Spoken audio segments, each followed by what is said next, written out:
Ladies and gentlemen, please join me to welcome CEO of the Churchill Club, Karen Tucker.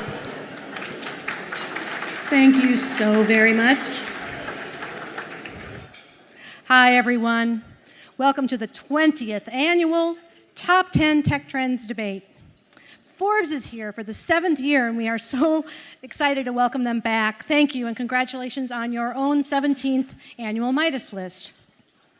Churchill Club is about looking forward and thoughtfully exploring opportunities for innovation, economic growth, and social good. Now, with 2 decades of trend predictions behind us, we thought it was also a great time to take a look back. So we've pulled a selection of predictions for you from the first 5 years of the program, both hits and misses, but I'll let you decide which is which. It's 1998. For a little context, Google is established and hired its first employee. Predictions that year: the conventional software model will end and be replaced by software that is stored and accessed elsewhere. Use of mobile platforms, handheld computers, and cell phones will explode. Not the cell phones, but the use. As will new applications for them. Tech and Washington will embrace. E-commerce will finally hit Main Street. The next year, millennium celebrations and Y2K worries are on people's minds. Predictions: online retail will get personalized. Online retailers will get physical, and tech will remain a fringe issue for politicians. In 2000, AOL buys Time Warner for $165 billion, reflecting the growing dominance of the internet. Predictions: distributed computing will redefine computer networks. Bluetooth will create significant startup opportunities. A venture capital shakeout will force the return to investment basics. The year of 9/11. Predictions: there will be a host of new military security technologies to fight terrorism and other physical threats. Nanotechnology will win over mainstream VCs. And the biggest market for streaming media will not be digital entertainment, it will be corporate training. Finally, the year 2002, Enron is bankrupt. Virtualization will be all the rage for CIOs worldwide. The hype around nanotechnology will spawn backlash, as well as a new discipline called nanoethics. Cable companies will control how consumers access the internet, watch TV, and even use their phones, beating the baby bells at their own game. This is the first 5 years of this program. Whether or not our predictions come to pass, we really believe it's important to continue imagining the future and exchanging thoughts and ideas, so this program is just wonderful for that. Our platinum sponsor is Accenture, and we cannot thank them enough for their support. Special thanks to Julie Rosendahl and John Walsh. Thank you. Our silver sponsors are Luxembourg Trade and Investment and Checkpoint Software. Thank you very much. And finally, thanks to Chris Stedman of Silicon Valley Bank for amazing help in pulling together our panel.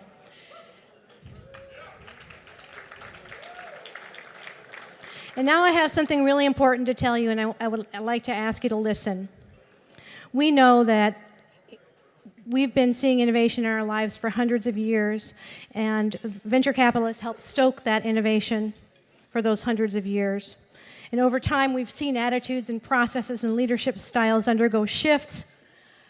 There's a trend happening, a shift that's happening in this area and in innovation in general that people are not talking about enough. And we noticed when the trends came in tonight from our pundits that nobody brought this trend up. And so we want to share with you, you may have heard of it, it's called CI. Anybody heard of it? Counterintuition. That's right. So let's take a look at a clip to learn more.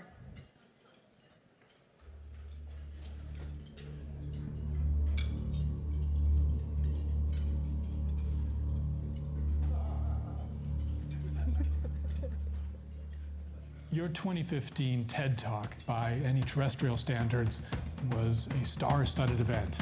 Elon Musk, Mark Zuckerberg, Janet Yellen, Yeezy, Elizabeth Warren, Wayne Gretzky, Lena Dunham, Malala Yousafzai, Vladimir Putin, and Donald Trump. Ted did it. Technology, entertainment, design, diagrams. What is CI? Well, we all know what intuition is. It's the sense we get that we know what should or will happen next.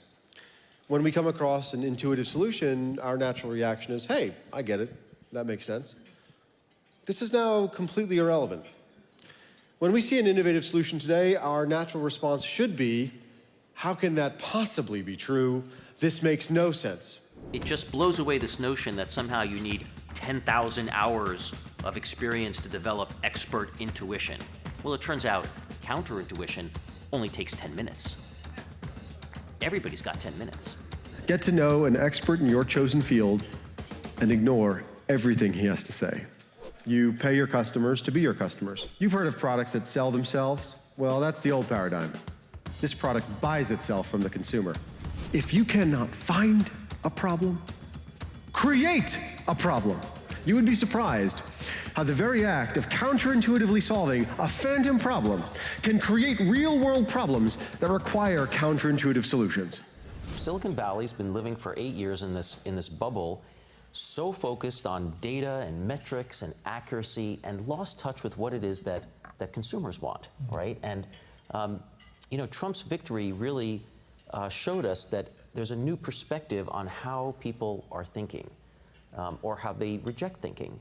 You know, we have to start not thinking like they are if we're ever going to build the solutions that they're not thinking they want.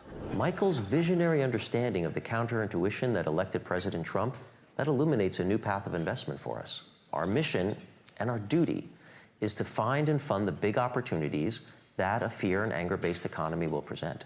I think all we can do is try and understand what Michael's doing. He's not doing due diligence. He's not talking to the entrepreneur. Venture is no longer about money. It's no longer about what we're investing in. We need to be asking the question, what does venture even mean anymore? 53% of American citizens over 55 would prefer less information over more. And 24% are willing to pay for less information. American jobs that have been shipped overseas aren't coming back. But what if we could send Americans to those jobs? For a small fee, the market reunites American workers with their outsourced job in the country where their job was outsourced. We're good. One of the interesting models that Dave and I have been playing with is what we call inverse value creation, where you start in the very first round of financing at $1 billion valuation, and then future financings, you buy more and more of the company for less and less money, depending on how successful they wish they were not at that particular time. It's a complex financial strategy around price averaging. It's something you learn in business school. Now, if you go to a hotel, you get your own individual soaps, your own individual toothpaste, your own individual Bible, and most important of all, your own individual Q-tips in a little cellophane wrapper. That is what Domotor does to a human being. So we take the fat from my patients. We extract the triglycerides from the fat and turn it into fuel. I power my SUV with fat from triglycerides that are extracted from my patients. Wait, so you're using liposuction of human fat cells to create a biofuel? To power your SUV. That's correct. That's correct. Wow. And to give electricity to sub-Saharan Africa. That's correct. That's the innovation. That's the goal. And that's the promise of Feel Good, which is the first energy company created by humans, for humans, from humans.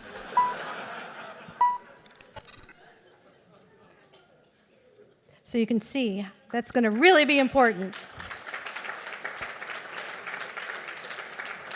Oh, excuse me for a moment. Yes, Marcia. Who?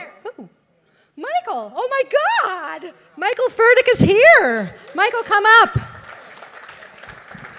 Oh my God. Oh, I'm very surprised. Oh, Michael, welcome. What an honor. Thank you. This wasn't planned. The slide was spontaneous. I'm a fan. Michael Furtick. Thank you very much.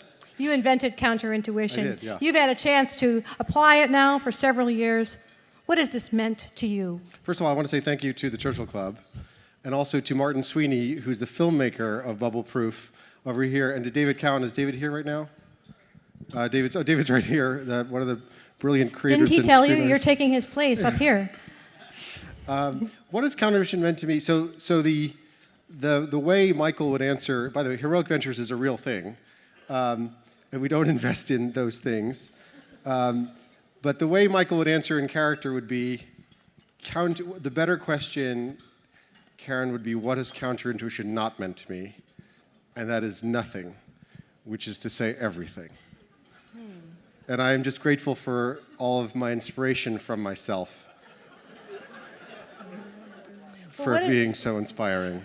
Michael, what advice would you like to give the innovators in the audience that they would never, ever, ever, ever hear from anybody else? Well, I would say, first of all, Silicon Valley is very good at, in character, I'd say Silicon Valley is good at aphorisms, sayings, per que vote, the things that we say that are obviously hilariously false. So they're almost true. So, crawl before you walk and walk before you run. And so I would say, counterintuitively, you want to fly before you succeed. And you want to leap before you're born, would be another one. And the other one would be focus on everything at all time. And it's not that there is no plan B. There is no plan. Thank you very much. Thank you. Michael Furtick of Heroic Ventures. Sometimes, folks, we just have to bow to mystery. Now I invite Robin Murdoch to the stage. Robin is Global Managing Director, Software and Platforms Industry at Accenture. He is a serious trend watcher himself and predictor, and frequent Churchill Club moderator. Welcome, Robin.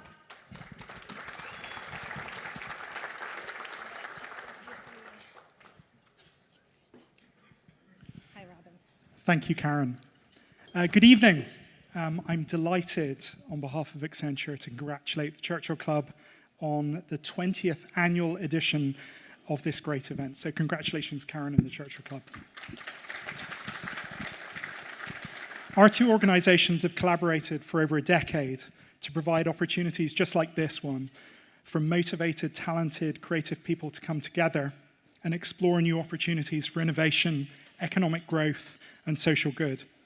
Karen brought up interesting examples of trends predicted during the first 5 years of this event. Since we asked the pundits on stage to share trends with potential for explosive growth in 3 to 5 years, I was curious to see how trends that were predicted 5 years ago in 2013 actually played out. So cheekily, I chose 3, one hit, one spectacular miss, and then one that's showing great potential. So the top prediction that was definitely a hit was that wearable computing is the watch, not the glass. And so wearables are all about the watch now. And with the success of Apple Watch and its focus on health and fitness, that was pretty much on the money. But what missed the mark? This one was uncanny. So I'm going to read it out to you, and you can read along just how ghastly this is. So cyber warfare becomes a good thing. Advantage technologically, America starts dismantling conventional military forces, replacing them with cyber capabilities, completely disrupting the defense industry. Where to start with that one? And then finally, a really, really positive one, which was around personalized medicine. And it's a prediction that's really started to play out and will continue to have a massive impact on all of our lives. Technologies that have developed in the past 5 years, like CRISPR, gene editing, could radically improve global health. So sometimes we're on the money and sometimes we're completely wrong. So we're all very interested to hear what our 2018 pundits have to say. So let's welcome and call them up now. So partner at Bessemer and co-writer and co-star of Bubble Proof, as we just saw, returning to the top 10 stage, David Cowan.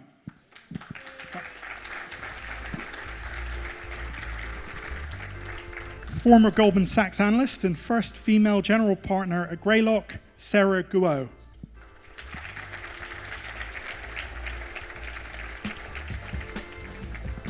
Partner at Lightspeed and consumer tech investor Nicole Quinn.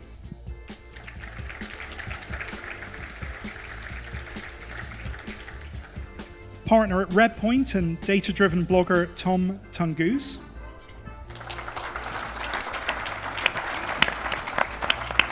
Former VP of Product and Engineering at Facebook and partner at Sequoia, Vernal.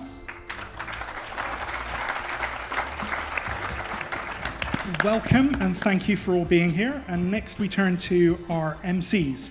Media veteran and Forbes CEO, Mike Federley. My apologies. And then prolific author, speaker, and co-founder of the Churchill Club, Forbes publisher, Rich Carlgard. On with the show.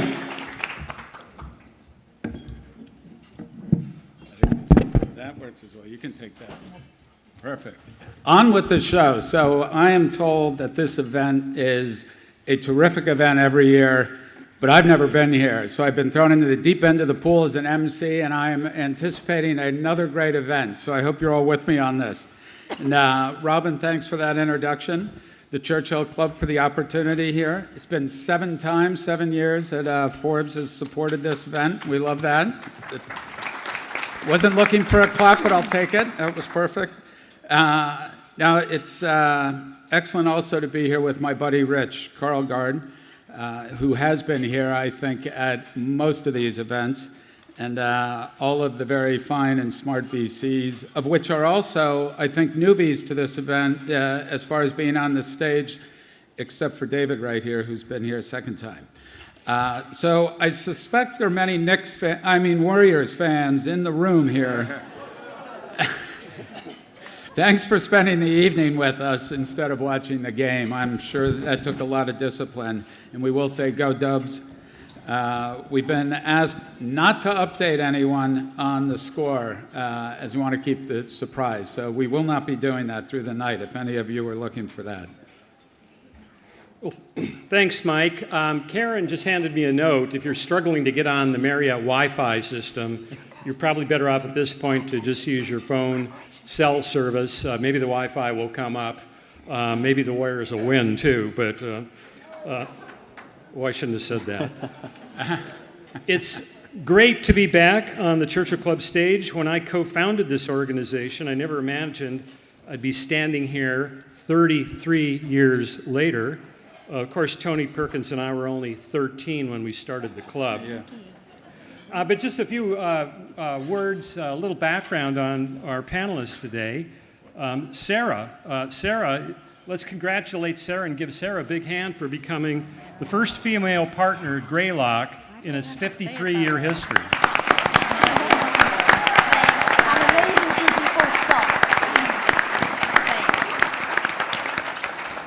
I mean, a pace of 2 per century is pretty good for Greylock, I would have to say.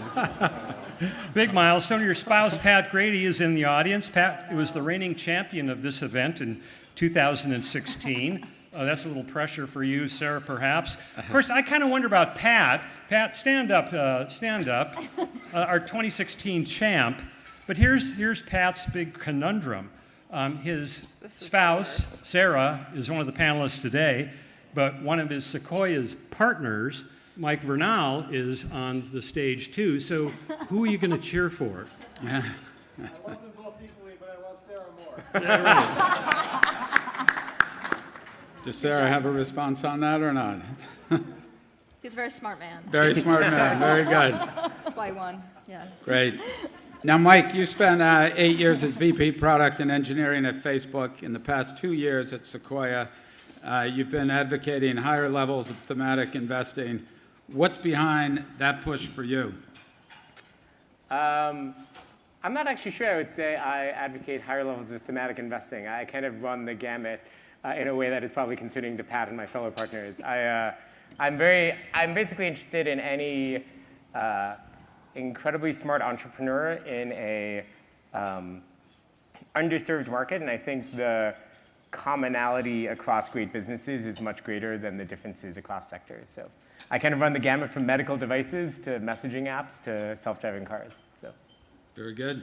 And David, I see from the bubble-proof clip, we saw that you're already working on your next gig, which is as a writer and actor, I take it. Then you also sing in an a cappella group, I understand. So how's all this entertainment going? Well, I'm sticking to my day job. Sticking to your That's what you're asking. It's actually particularly fun to do performance art kinds of things when you don't need to rely on them for your livelihood. It makes it more fun. Makes it a lot more fun. Nicole, you're working to further Lightspeed's focus on consumer technology, and you're also getting married this summer.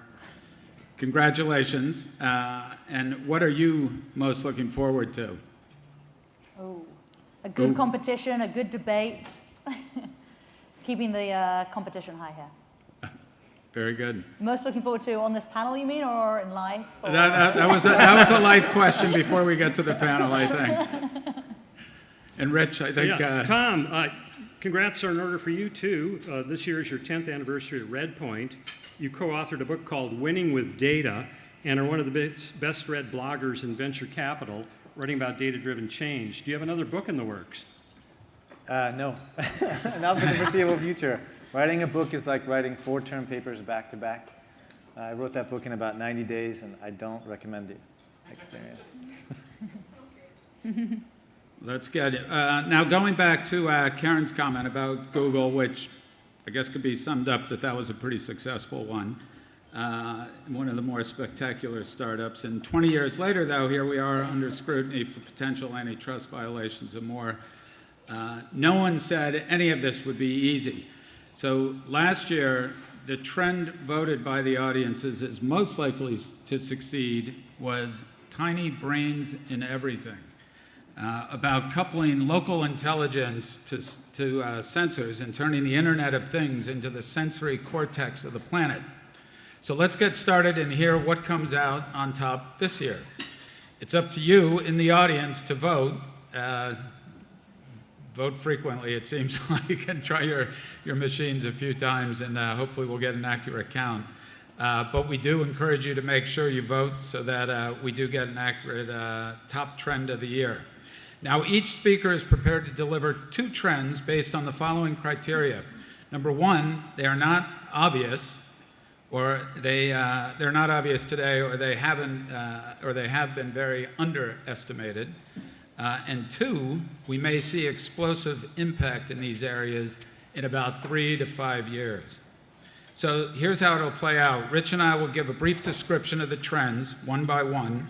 Then the owner of the trend gets 2.5 minutes to persuade everyone in the room that his or her trend is the top trend. The panel then will vote and comment. The panel up here will vote and comment with their paddles. Speakers get 1 minute for rebuttal after the vote on the panel. And I think in the past, the panel is either red for disagree, green for agree. No sideways panels this year. We're being strict, all right? You got to show one way or the other. And speakers get 1 minute then for the rebuttal based on the feedback from the panelists. Then 1 minute for, okay, then the audience will vote and we'll see where we end up. The pundits, one of you will win a magical wizard wand at the end of the evening. I'm told this is really an incredible gift. So good luck.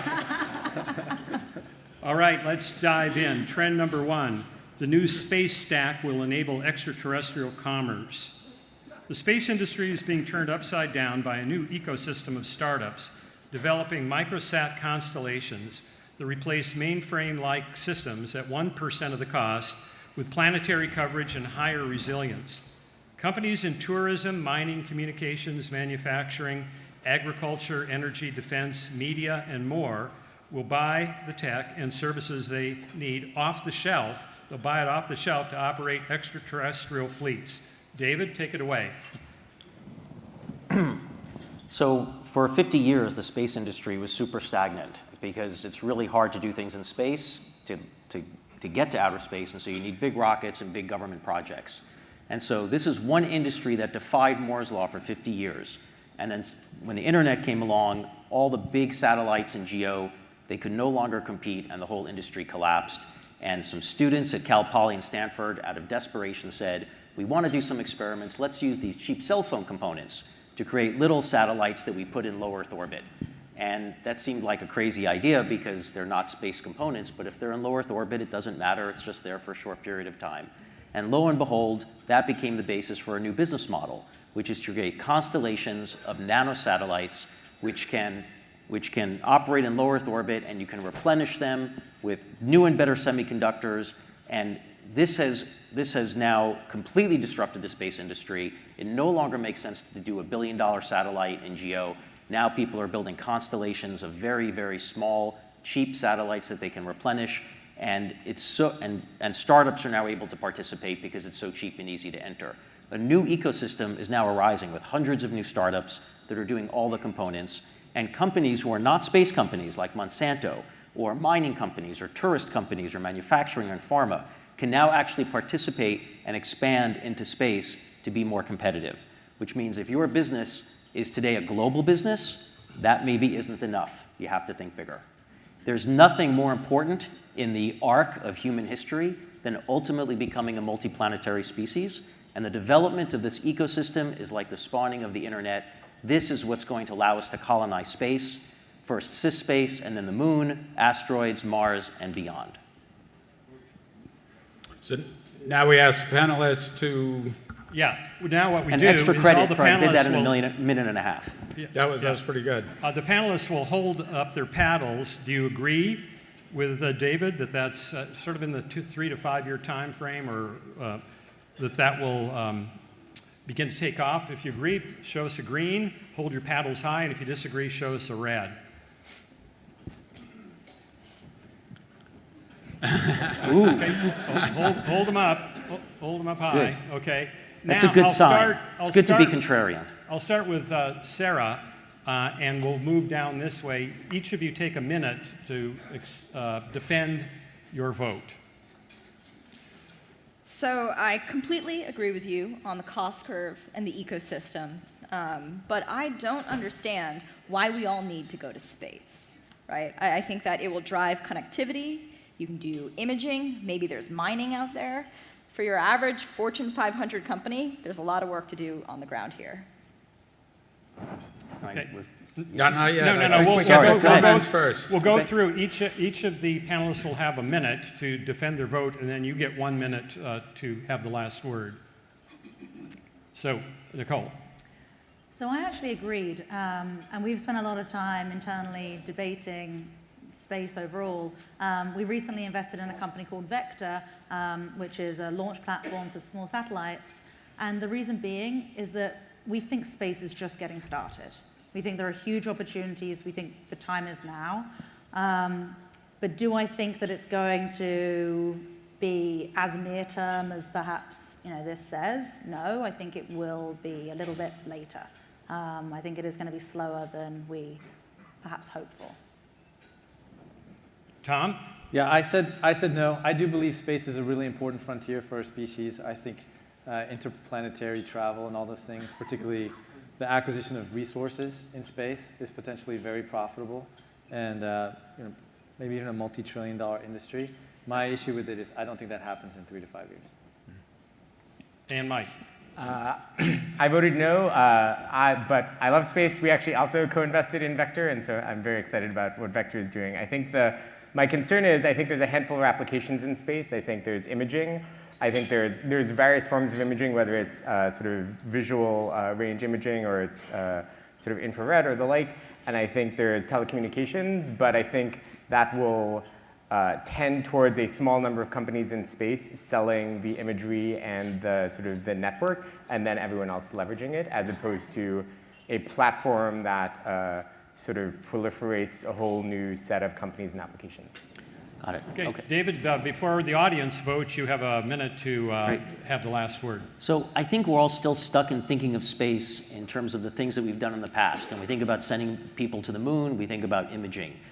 This is like when people said back in 1990 that this ARPANET thing was good for email and FTP, and that's about it. And nobody imagined all the applications that would come. I agree that we don't all need to go to space. This is about building an ecosystem where we can colonize space through our machines, through our sensors, through our communications devices, and then build from there. The idea of let's build a big rocket and go to Mars, it's very exciting. That's not something, though, that moves our economy in a productive way out to take advantage of all the resources that are out there and the access to the planet that we get. When we can see the weather, when we can move bits better, when we have better situational awareness of the Earth, and we have resources from space, it's going to, and we can see our own crops, and we can see what's happening here on Earth in a way that we can't see from the surface. It's going to impact many, many, many industries. I see them every day, entrepreneurs coming in, pitching entirely new, amazing new ideas that I never would have imagined. And so I think we're just getting started to see what this ecosystem can do. Okay, audience, you've heard all the arguments. Vote yay or nay. If you agree with David, vote that way. If you don't, vote that way. And some of you have already voted, and as soon as you voted, we'll tally them up. What do we have, a minute for the votes? I have like to take one place? more for those who haven't voted yet. There are 4 years ago. 4 years ago, there were 400 satellites in low Earth orbit. There had been historically about 10 to 15 every year. In the last few years, that number jumped to the hundreds. That number has doubled in the last 3 years, and it will be growing by the thousands by 2020. So that's how fast for those who think it's not happening and that it won't happen in 3 to 5 years, those are actual facts, not on the ground, but in space. It was creeping up as you were talking. Yeah. you were getting the agrees going there. So. Nice. Okay. Probably should have mentioned that. Got a few more seconds to wrap up the vote. 10% through your second comment. Yeah. Nice. That was a lesson, I think. Keep working it on these panels up here. At least the voting is working. David, when's the over-under on the first accident, the first collision with all those satellites? Oh, there are already a lot of collisions of satellites. That's nothing new. There was an Iridium satellite that collided with a Russian satellite a couple of years ago. There have been many satellites that have just exploded and created debris, which then creates other debris. That's sort of a hazard of space that is increasing. Okay, we wound up with very round numbers on this one. 40 agreed and 60 didn't agree. Mike, you want to take us to number 2? We'll go to trend number 2. Move fast and change everything. From self-driving trucks to electric scooters, every segment of the multi-trillion-dollar transportation industry is being reinvented and/or reinvented. And the unexpected impact on our infrastructure and our lives will be massive. Sarah, over to you. We are entering a new age of mobility. Key technologies are intersecting today to drive a wholesale rethinking of how people and goods move from point to point. The smartphone put a remote for the real world in everyone's hand, allowing us to order goods, services, rides on demand. And then that smartphone supply chain, with its ever better, cheaper cameras, batteries, etc., is being leveraged by the makers of new transport devices. At the same time, AI and deep learning are making advances, and access to computing is cheaper and easier than ever. With these components in place, we can picture a self-driving future. But I would posit that we don't have to wait for that the first wave of this change in mobility is already at our shores. Ride-sharing is so ubiquitous that it's decreasing the demand for personal car ownership, once a core household expense. Trucking, which is the lifeblood of the retail and the manufacturing supply chains, has always been mediated by humans and call centers brokering supply and demand on the phone. But today, those humans are being replaced by apps and algorithms. The second order effects of these changes in mobility will also be massive. If you think about where you choose to live and what drives real estate prices, commutes are a huge one. And so if our commutes are improved, what will your house be worth in 3 or 5 or 10 years? I think that we're at a huge moment right now. If the last decade was about mobile apps, much of the next decade will be about real-world mobility. Founders and innovators are going to find this fertile ground to build companies and change industries in, and we should all buckle in for the ride. All right, panelists, who goes along for that ride? Hold your paddles up high, please. No, no, yes, no? No, I'm sorry. No, no, yes, yes. We'll start down the other side. Mike, go ahead. Yeah, I 100% agree. I think there is a ton of innovation that's happening. I think transportation is on the order of 12% of GDP and is going to be completely upended by self-driving in the next 5 to 10 years. I think the biggest question I have is, from a business perspective, kind of who makes any money? Like, the perfect competition in the transportation space so far has kind of ground out all meaningful profit margins. And so I think everything is going to get disrupted, and it'll be interesting to see who emerges with a great business model. I agreed with this. I read this book that was called 23 Things You Don't Know About Capitalism. And it was a professor from Cambridge who argued that the invention that transformed the world the most in the past 100 years was the washing machine. And it's the washing machine because it suddenly enabled half of the workforce to start to work, women.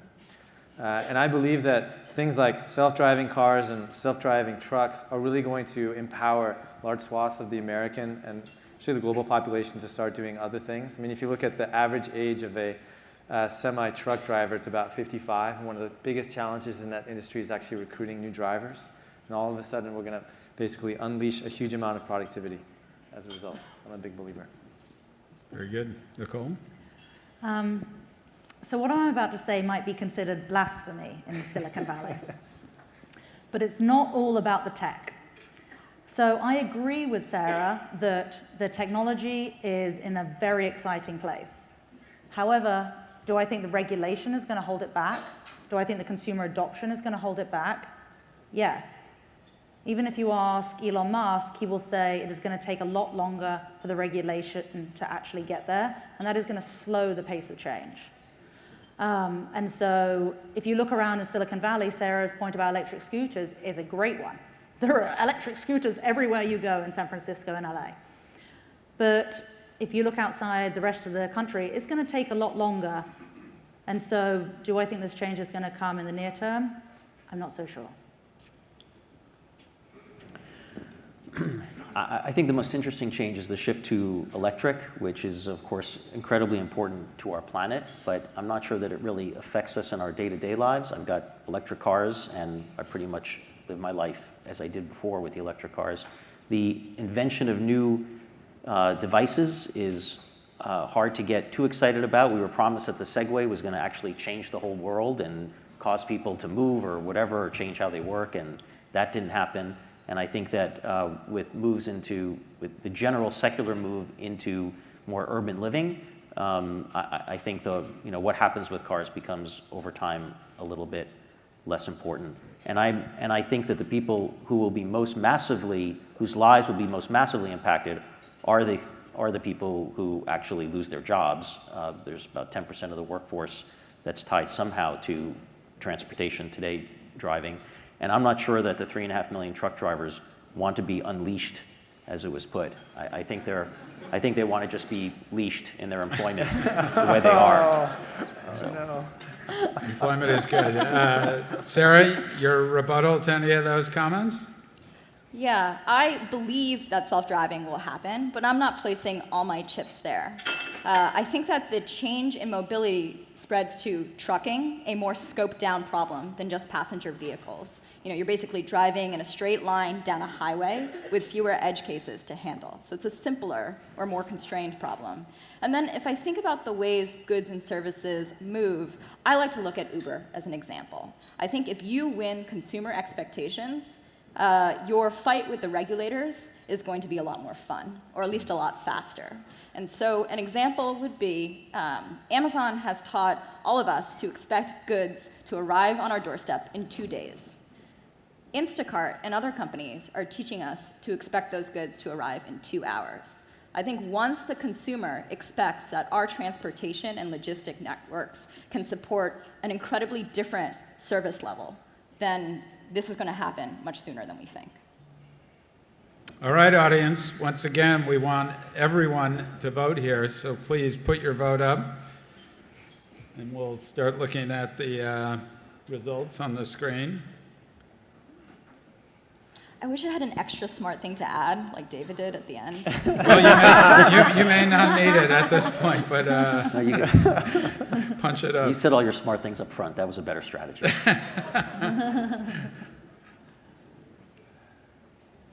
All right, we've got. Come on, who doesn't love those electric scooters? 30-second more if you haven't voted. Now I'm just hurting myself. Flying cars, everybody. Your car's in space. You guys could get together, I think. That would work. Joint deal.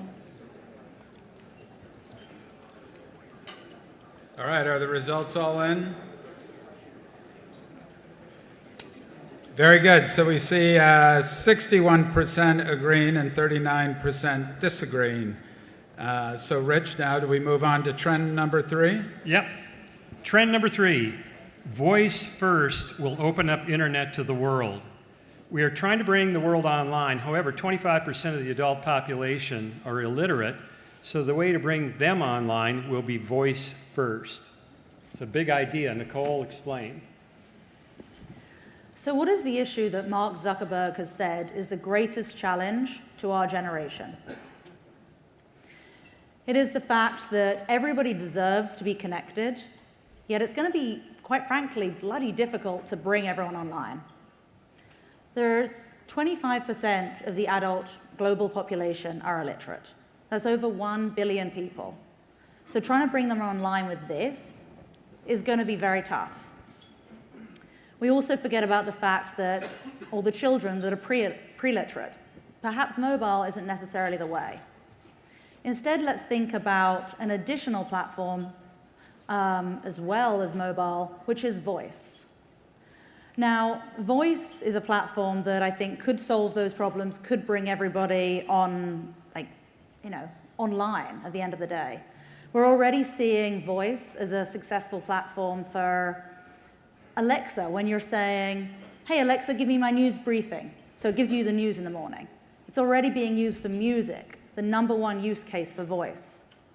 But what about voice being used for commerce, for every single brand, where you can say to your favorite, you can say, Alexa, order me size 7 pair of Rothy's shoes. You can find the next gaming platform that is voice first, and will be able to use voice to bring the world online.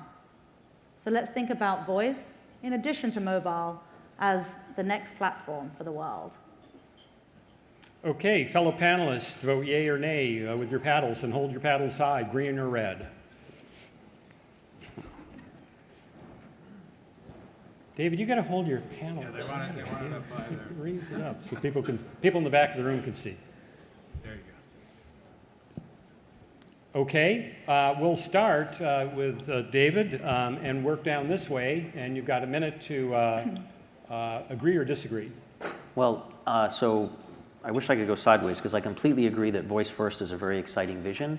I'm not convinced that the link to literacy is the cause for it to be so important. I was so shocked when I saw the statistic that you did. I checked. I had to look it up, and actually, literacy rates are thankfully rising. Most of the people in that stat were in China and India, where the governments have implemented strong programs. And the number of illiterate people now has dropped, according to UNESCO, down to 775 million in the world. And so actually, literacy rates are actually moving in the right direction. Literacy is incredibly important to employment and empowerment and even peace. But I'm not sure that giving people, talking phones so that they don't have to read is necessarily the right direction to fix that. Sarah, your thoughts?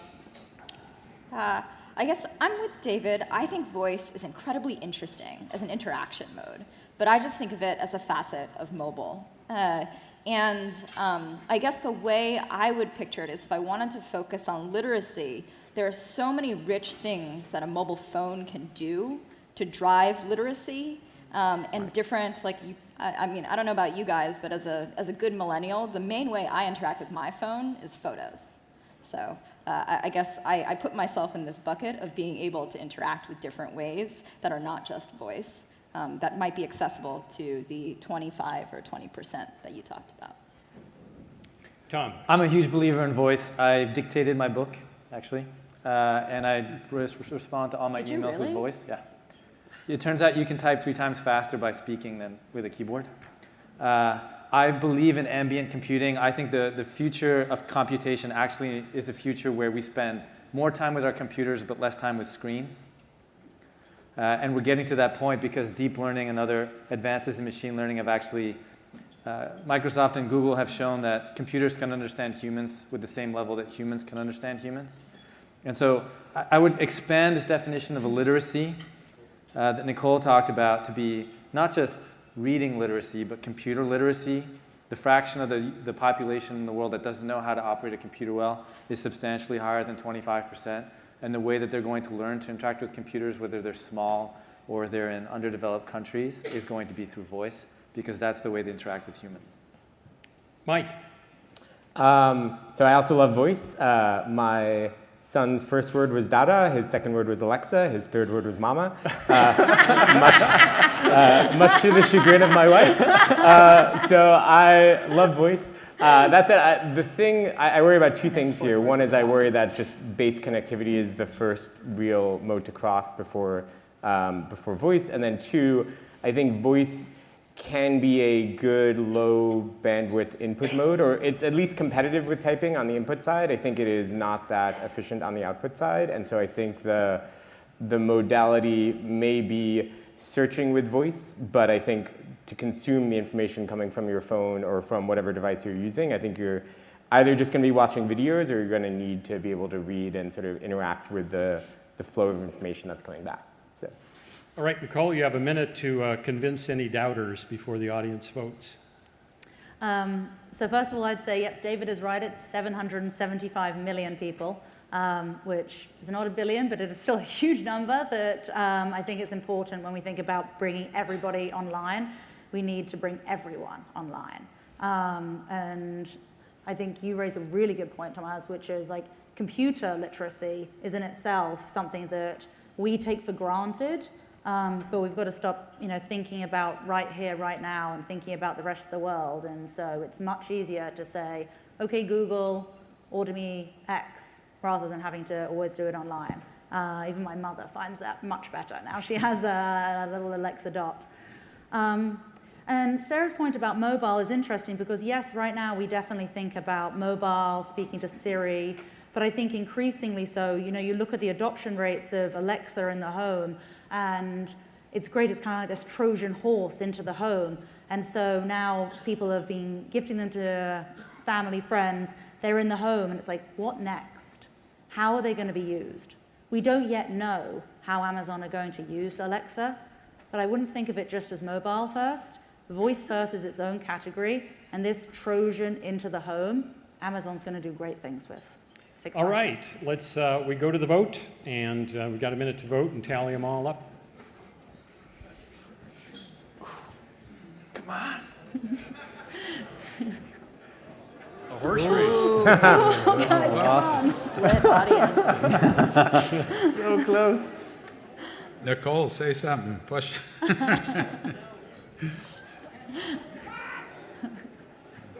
Alexa, bring me more votes. Yeah, exactly. Yes, exactly. Alexa, tell us a joke.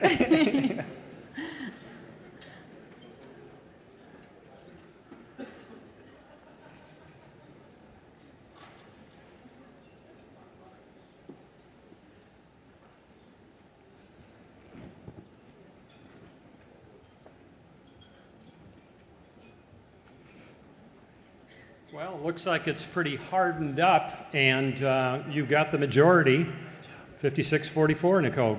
Excellent. Very good. And now let's go on to trend number 4, the hunt for authenticity. Deep learning enables computers to synthesize voice indistinguishable from humans and then generate photos that look real. Plus, computers enable disinformation at greater scale than ever before. Think the election or the net neutrality debate. Determining authenticity will be an important growth area. Tom? Floor is all yours. Sure. So we just came out of an election where we didn't know what the truth was. We just had an argument about net neutrality where 95% of the public comments were fabricated. We're in an epoch now where software can create a video of President Trump saying something he never said. We can create videos of people doing things they've never done, often illegal things. In fact, there's a new category of pornography called deep pornography, where you have actors who've never committed these acts in videos that are indistinguishable to humans. We can synthesize code using machines. We can create music. We can create new forms of art, all of which are created by computers. We can even fake human calls for all of you who saw Google's duplex. What is real? What is authentic? What is genuine? All those questions are increasingly difficult to discern. And so how do we, as citizens, operate in a world where we don't know what's true, what's real? Who can you trust? Are you speaking to a human or not? Is this piece of writing something that Mike wrote or a computer? Is this code by my software engineer something he wrote or something an algorithm wrote? Did my wife actually kiss that man?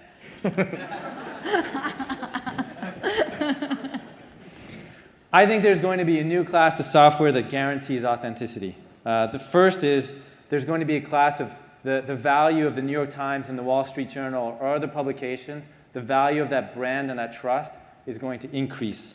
The second is there's going to be software that actually authenticates the authenticity. That's something that I wrote or Mike created. There's going to be software that actually records ownership in the creation of new and novel assets. And all of this is going to create a new and really interesting software industry where trust is the basis. Thank you. All right, panelists, put your paddles up high. I see green, green, red, green. So Mike, we'll start down there again, since Rich and I have established this pattern here.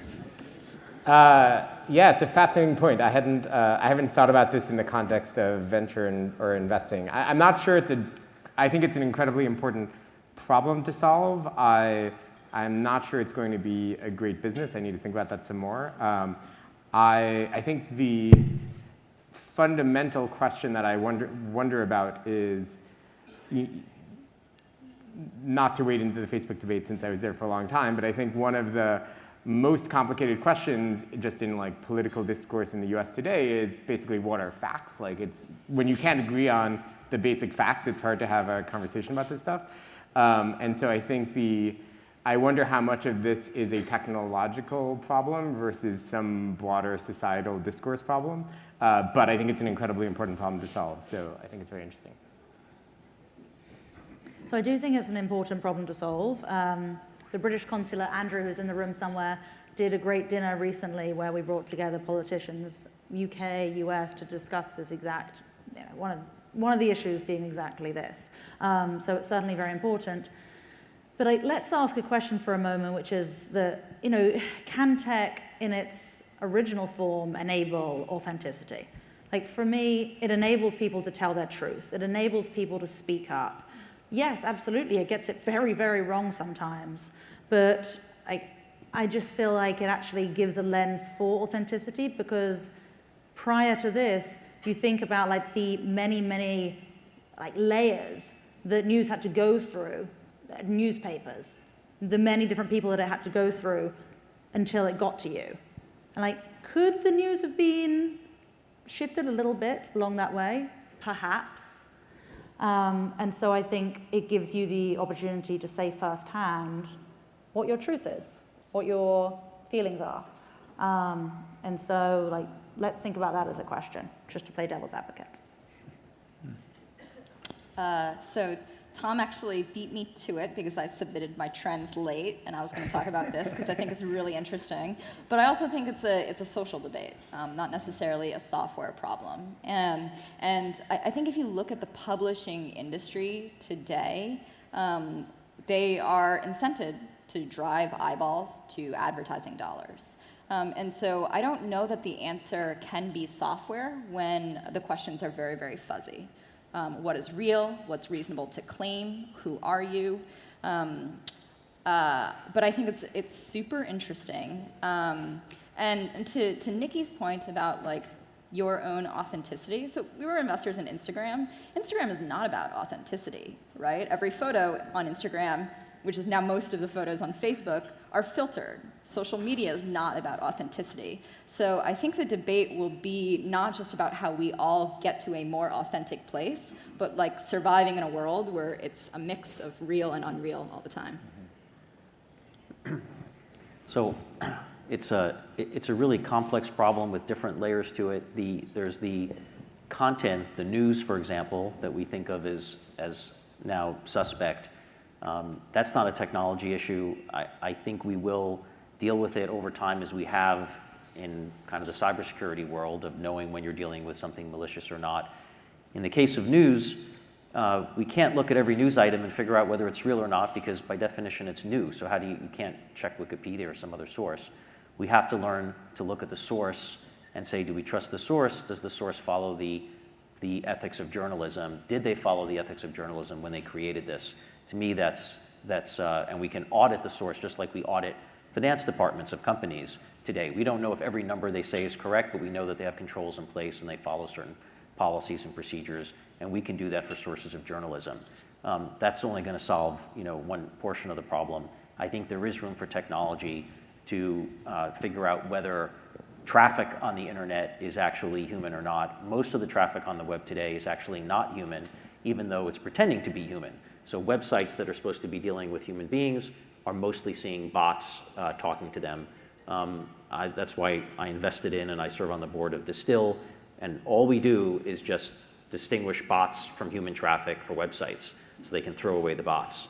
And you could use bots for trolling information for elections, but you can also use it for stealing information and launching cyber attacks and all other kinds of nasty things. And in general, if somebody's pretending to be a person, other than a Google crawler, you probably don't want that person in your web store.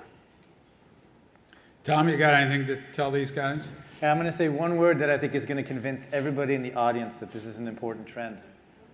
Blockchain. Very good. No, but seriously, I think blockchain does have a really important role to play in this. As David mentioned, I think when you're looking at news or you're looking at different kinds of content, a trust score about who the originator or the person who created the content is going to be really important. And blockchain is going to be a key technology. And basically, whenever you produce a piece of content, you sign it with an ID that's decentralized and distributed. Isn't it? It's more than just authenticating content. I mean, the video, when you can play someone else's voice or someone else's image and voice and make it very convincing, becomes reality then. No, I mean it gets deeper than that, doesn't it? Yeah, but imagine if I don't know if I'm allowed to ask these questions, Karen, but I'm interested in this one. Yeah, I mean the way I think about it is if I create a video, I should be required to sign that video, right? Yeah. And so all the videos that I produce then are copyrighted or somehow associated with me, and there will be computer programs and individuals who are then take it upon themselves to determine whether or not this is a computer generated or some form of synthesized video as opposed to something that was real and captured upon my camera. And that will all be assigned to my particular ID, and everything that I do on the internet, visit or whatever, will all accumulate into some sort of a trust score that will then be used to give that content some form of credibility. I enjoy the anonymous internet. But the problem with that, by the way, so people have tried that in other venues. They've tried to do things like sign your emails, for example, and it doesn't work because unless everybody in the world does it. Wait, you don't get a rebuttal. This is my rebuttal. Okay. I think I threw the format off there a bit. I apologize, but maybe it's because I'm in the media. But interesting topic. So, okay, everyone, get your vote out there, and let's see how the crowd goes on this one. Oh.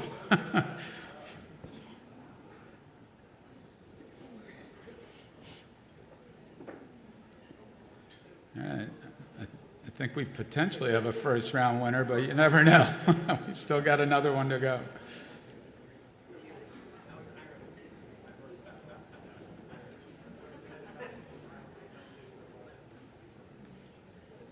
All right, we got about 10 more seconds here. All right, I think, all right. Everyone voted? No? Okay, keep going.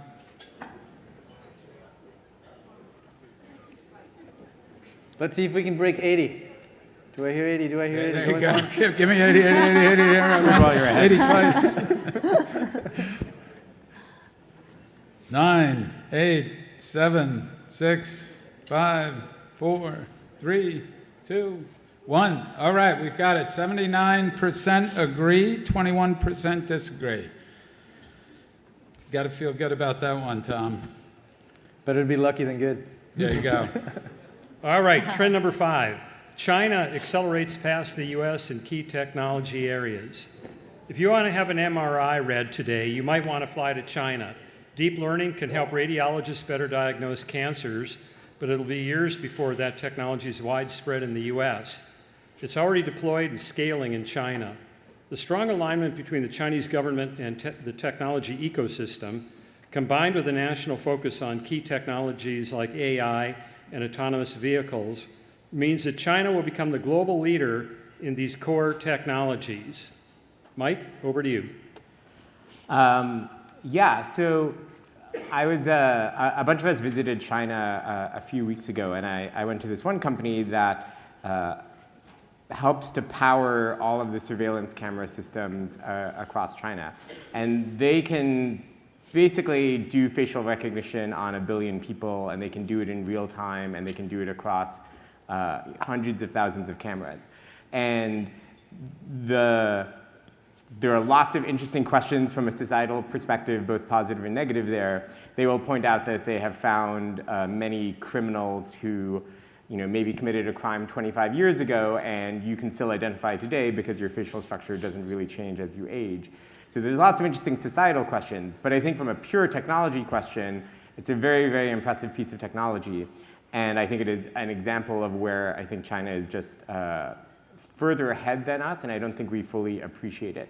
If you go back 10 years ago, in the early days of Facebook, we launched Facebook, and there ended up being a number of sort of pixel for pixel copycats around the world, in Germany, in Russia, and in China. And I think at the time, we sort of resented the fast imitation. I think if you look today and you look at messaging, obviously people talk about WhatsApp, people talk about Messenger. I think both of them pale in comparison to WeChat, which is just a force to be sort of beheld in China.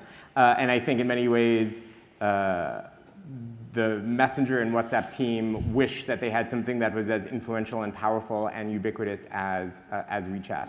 And so I think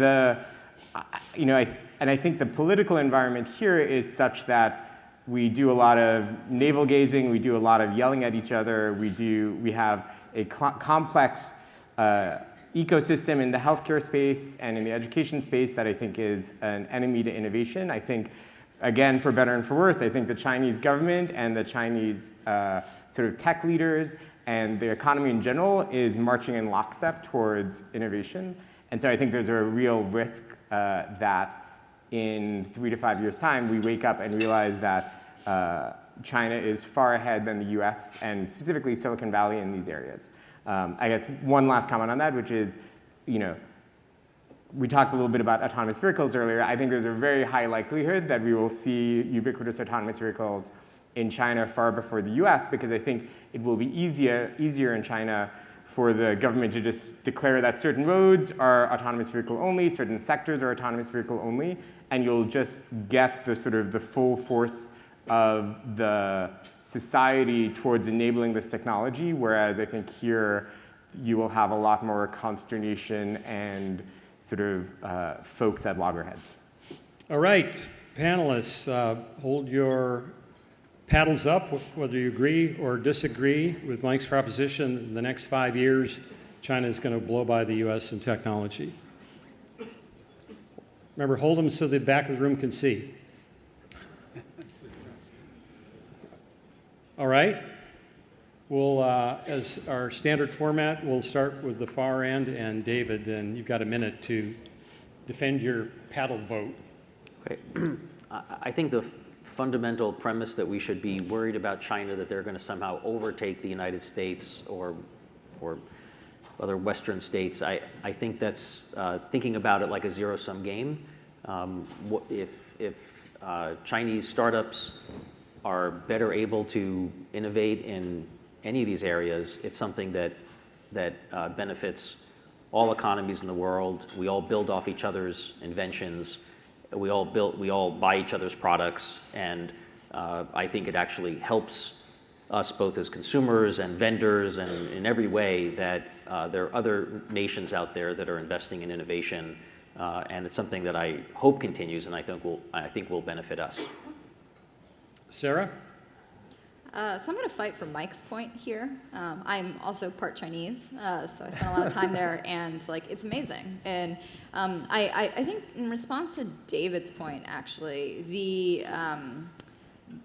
the market for consumer internet companies, for commerce, even for self-driving cars, it's increasingly global, right? Like there are companies that are going to be able to manufacture vehicles more cheaply than we are, that are in China. And now if those companies have self-driving teams that test their vehicles faster than we do, because the Chinese government has different attitudes about infrastructure and about safety, then they're going to get there before we do, and they might sell those trucks fully validated in our markets. So I think, you know, like technology overall is not a zero-sum game. For any of the companies that we invest in, sometimes it is, right? But it's sort of a point of optimism from a, you know, Wisconsin-born American. One of the hugest advantages that we have in Silicon Valley and in America is that this is a wonderful place to live. So fully almost half of wealthy Chinese people are trying to get the fuck out, right? They want to move to places that feel like the Bay Area. I hope this is not being televised. And so like, I think the most important thing we can do if we want to keep winning that race is make this a great place to live and also support immigration. Nicole. So I really, I guess like from a personal note, I really want to be able to disagree because I grew up in England and always wanted to move to the States. I always loved and admired the entrepreneurial spirit here, thought there were so many brilliant minds that were making great change in our world. That's why I did move here. But all the consumer companies that I now look at and invest in, I spend a lot of my time looking at commerce companies, a lot of them that are trying to do commerce through messaging apps. And none of them are anywhere near what WeChat are doing. I spend a lot of time looking at Bird and these different electric scooter companies. And again, it's far surpassed by everything that's happening in China. It's just such an efficient system. All the bikes in China are on every single corner, great unit economics, and all the American companies are aspiring to be there. So I have to agree. Tom. I also agree with Mike. I agree for two reasons. I think the first thing, one of the things that really enabled the internet and the software industry to explode in the early 2000s in the US was this notion of a safe harbor, which was basically a set of non-regulations that allowed internet companies to experiment and explore. And today, a lot of the areas where startups are expanding and exploring in the US are the ones that are stifled by regulation or have structural challenges that the Chinese simply won't face. The second thing is, the second reason I believe this is true is a lot of the advances that we're going to see are machine learning based. And the Chinese basically just have greater access to scale and a greater ability to generate far greater data sets than we do, which means that their algorithms will converge successfully faster. And so ultimately they will win. Mike. Yeah, to clarify, this is not a criticism of China. This is wide-eyed optimism about China. This is firmly a criticism of the US. And I think I was born in America. I am deeply patriotic. I'm the son of immigrants, and we moved here for a better life. And so I love the US with all my heart. But I think my mother is English. If I had the choice between living in the US or living in Europe, I would rather live in the US because I feel like we are a more forward-leaning society. I fear that China becomes a more forward-leaning society and we descend into bickering and complacency. So. Okay, it's time to vote. On that note. I'll parenthetically add that I recently interviewed Jim Breyer, whose new fund, Briar Capital, as he said, is in year 3 of a 10-year AI experiment. So it's all AI all the time. And I asked him the question, and he said, it all comes down to the universities. And right now, the U.S. he believes is slightly ahead in the field of AI, but he sees the two running away from everybody else.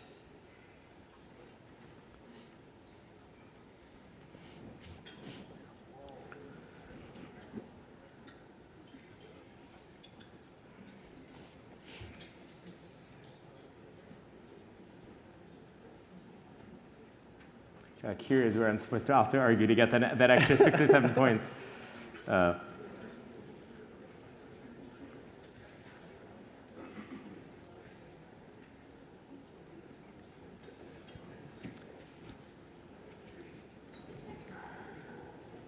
Mike, while we have about 20 seconds left, Yeah. would you say that the vote as it's lining up now is more an expression of optimism about China or pessimism about the United States? I'm not sure. I mean, I think I would feel differently if we had a more progressive and less retrograde immigration policy. I think the worry I have is that we will reject the people that come to the U.S. and cause our economy to be the best in the world. All right, voting is done, 72 to 28. You carried the day substantially. Very good. So that concludes round 1, right? Now we go into second trend. So round 2, David, we'll begin with you again on trend number 6. High-density AI promises conversational bots smart enough to disrupt mobile commerce. High-density AI will break up NLP into narrow domains that neural networks can master, enabling a generation of conversational bots who can reliably satisfy consumer needs without human intervention. With intuitiveness and immediacy, these bots will displace mobile apps as a dominant UI for computing, which will disrupt the entire consumer internet economy. David? Right. So we've seen one major disruption already happen when mobile apps came along and disrupted desktop computing.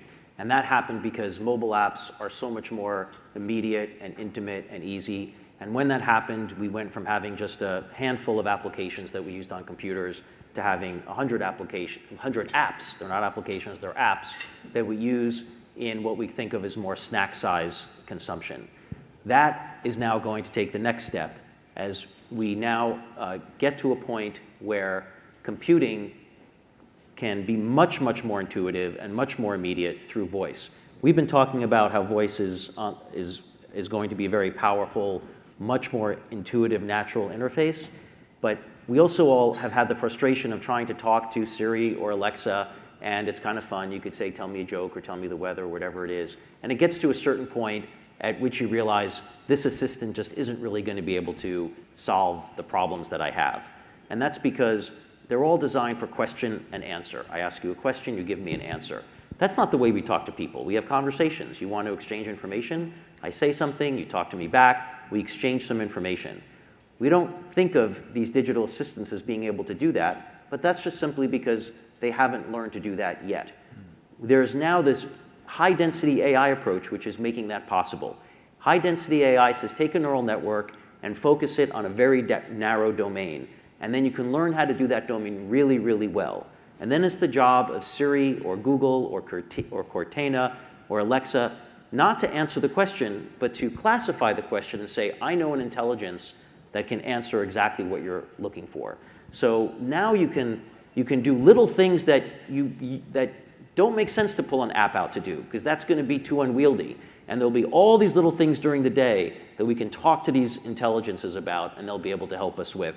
Like, if you want to do something like food journaling, that's something that you're not going to use an app for because it's too unwieldy. Many of us want to journal food consumption. Well, if you could just say, hey, Amy, that's my food journaling AI, I just had a burger. And Amy says, oh, did you have it with a bun? Were there pickles on it? Yes, I did. What did you have to drink? I had a Diet Coke. Anything else? No, that's it. Conversation done. Can't do that with an app. When that happens, app interfaces will be as obsolete as applications, and think about things like Uber or other apps that you pull your phone out to do, very, very soon we're going to think of that as obsolete when you can simply say, hey, Bruce, I want to get to San Francisco. How shall I get there? That Uber interface is going to look old and clunky. The entire mobile economy is going to be replaced yet again, not by 100 apps, but by 1,000 different intelligences who help in your life with every little interaction that you need. All right, panelists, hold those paddles high and proud, and let David know how you feel. Aha. You got a blackout there of all red. No. Why don't we start in the middle? We'll disrupt this flow here. Nicole, what's the issue with his idea? So I feel like we've been talking about bots for a long time. I definitely have spent some time hoping that this trend has something more to it.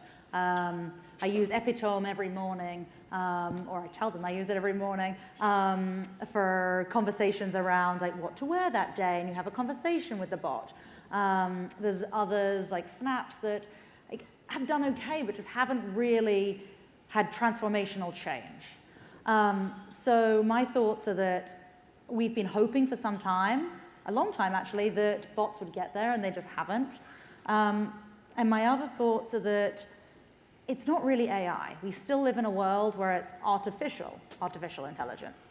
And it's just, quite frankly, a human who's there. And I know that we're suddenly going in that direction, but it's definitely not here. And I don't think it's going to be here in the time that we're hoping it will be. Sarah, you looked eager to say something there.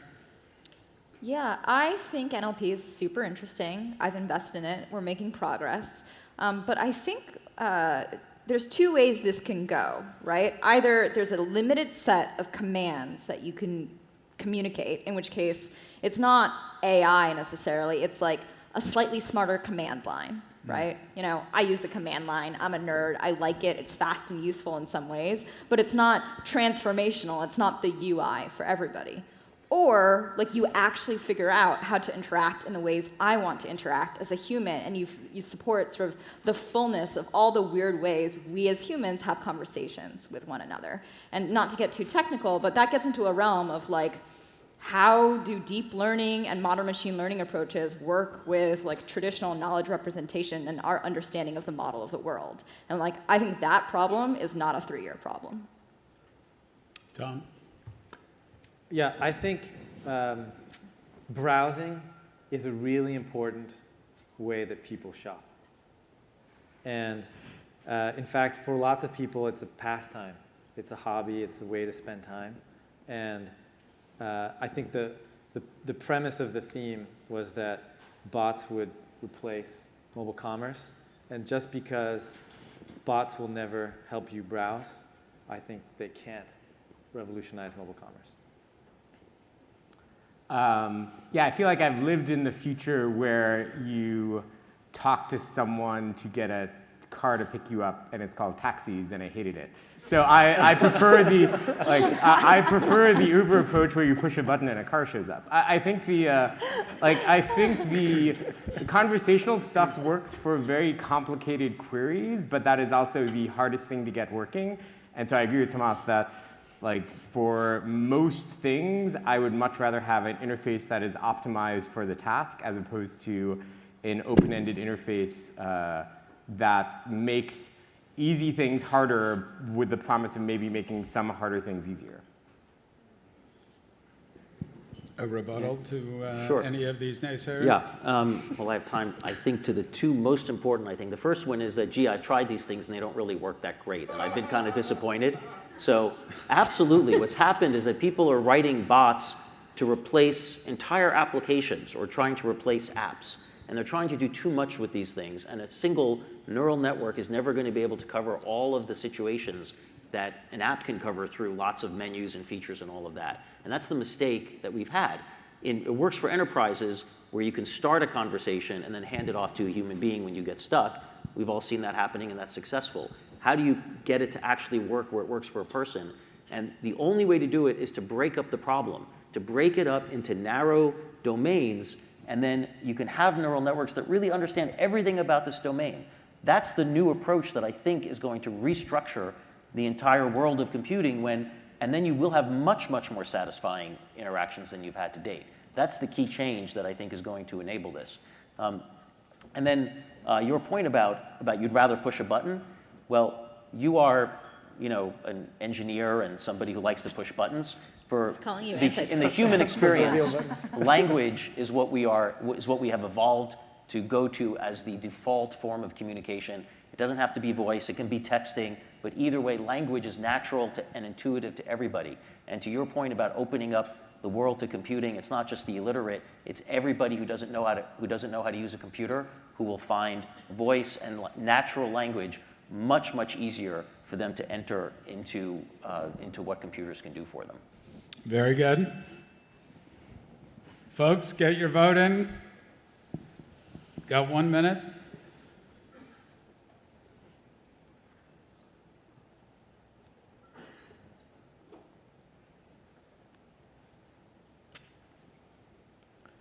This is worse than extraterrestrial commerce.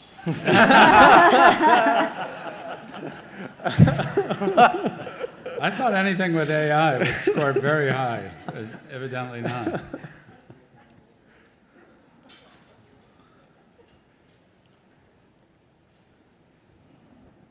I pride myself on contrarian investment. Evidently, that's good.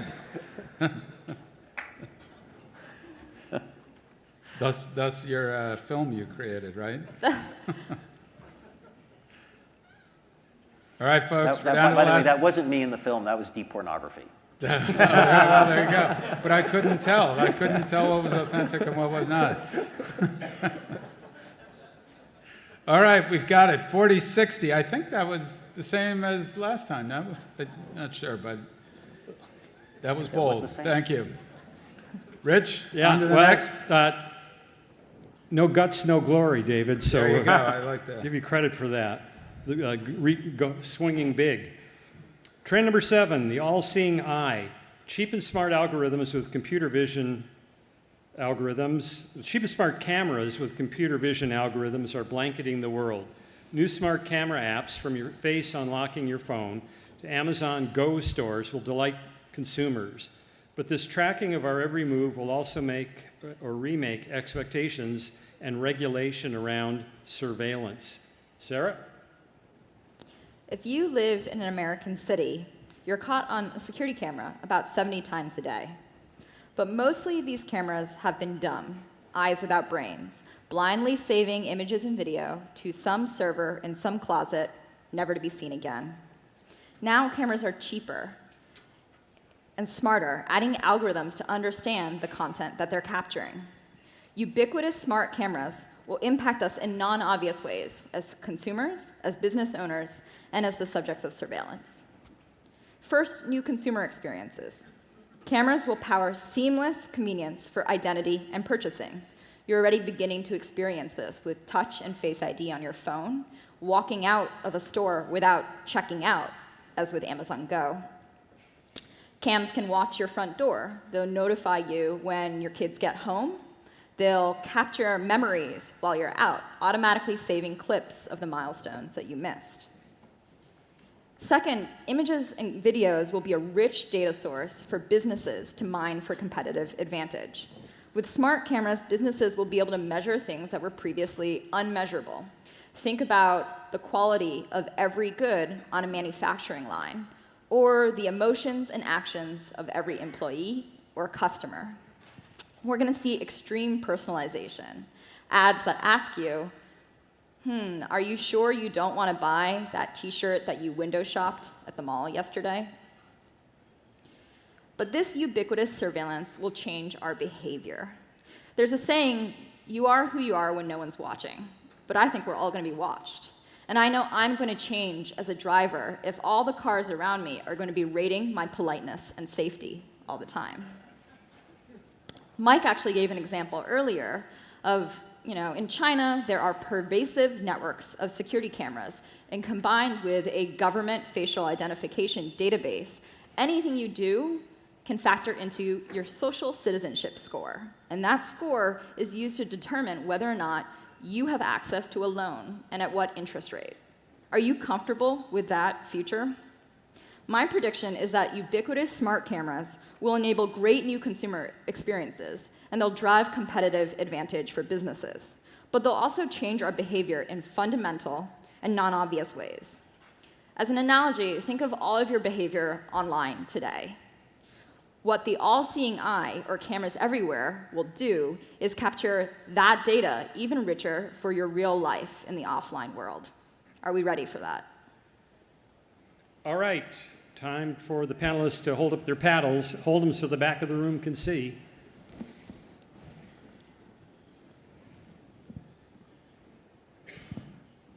Okay. We'll start with you, Mike, and explain your vote. Yeah, I love this space. I think this is going to happen. I think the way most people physically get into their office today is they take some RFID badge out of their pocket and they swipe it against some HID reader on the wall. I think there are companies in China where you just walk in and it's all facial recognition and it just figures out who are employees and who are not. And I am excited by the future where you can basically just walk up to your building and it opens up if it recognizes you, and it doesn't if it doesn't. And so I think there's just going to be a Cambrian explosion in terms of the number of people building interesting applications on top of computer vision and cheap cameras. So it's an exciting space. Tom. I really hope this doesn't happen. And I say that because I think there's... But it will. I know, well, maybe, but I really don't want it to happen. I think it's exactly what you said, which is, are you ready for it? No, I'm not. I'm not ready for it because I think there is a lot of truth to the fact that you are not, you're going to be a different person if you're watched all the time. And I think that that's going to make Americans who, also as an immigrant, I perceive as being very strong. I mean, just look at the attachment to the Second Amendment in this country and this notion of freedom, right? If you're tracked all the time and everybody knows exactly what you're doing all the time and you're being rated, I just think there's going to be a rebellion against it. There's going to be people who are just not going to like that feeling of constantly being surveilled. And so as a consequence, there'll be regulation that stifles this innovation. Nicole, the future's already arrived and it's called London, isn't it? So I tend to think of everything from a consumer perspective. And so I love what Sarah's talking about because I already feel like my day-to-day is enhanced and just made, quite frankly, simpler and quicker because of facial recognition. So whether it's downloading a new app or whether it's checking into my Venmo or my Chase account, it's great that it can just already do that with regards to facial recognition. But haven't any of you watched the Black Mirror episode? Yeah. Oh my God, relating to this, it's a very dark episode. I recommend you all watch it this evening if you want nightmares.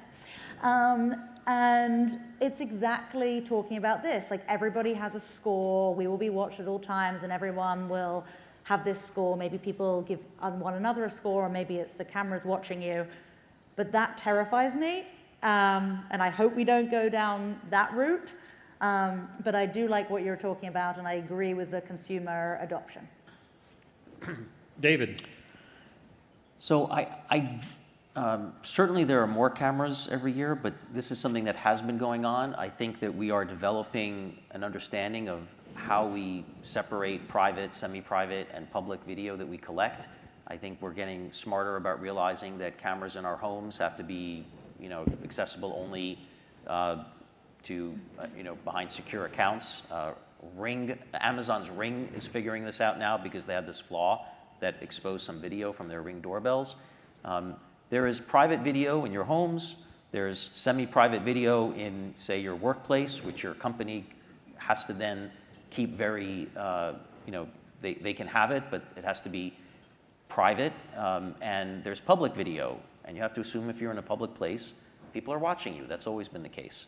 So I think, if anything, we're just getting smarter about segmenting those different experiences and figuring out, where we're being watched, when, and it's going to get better, not worse, as we develop those policies and technologies. All right, Sarah, you have a minute to close the deal with the audience. Sure.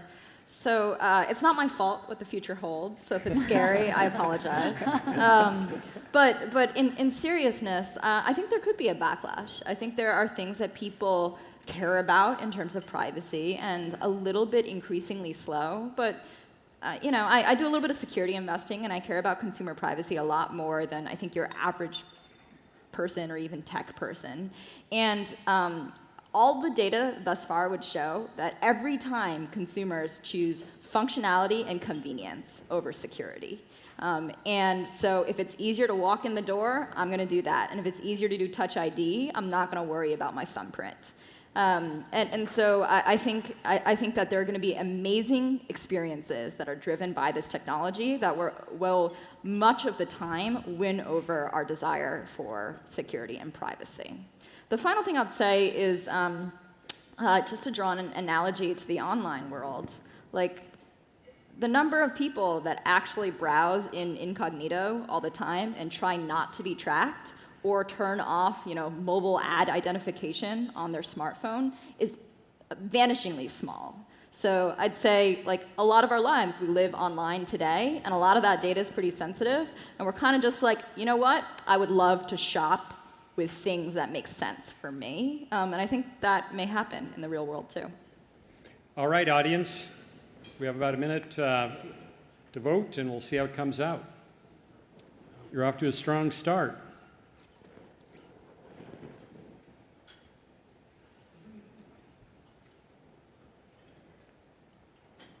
Oh, guys, 70 is a good number.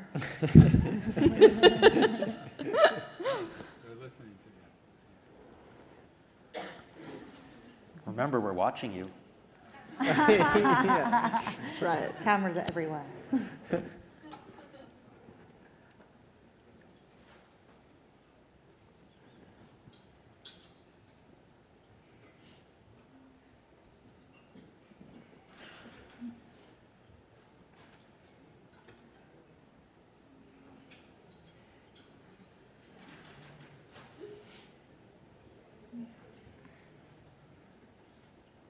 All right, 8, 7, 6, 5, 4, 3, 2, 1.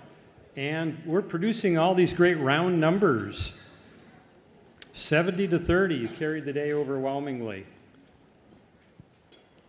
All right, we move on to trend number 8. People will no longer distinguish between online and offline worlds. We've seen e-commerce and retail come together into omni-channel and experiential retail. We'll see the same for social, dating, media, fitness, and everything else. Nicole?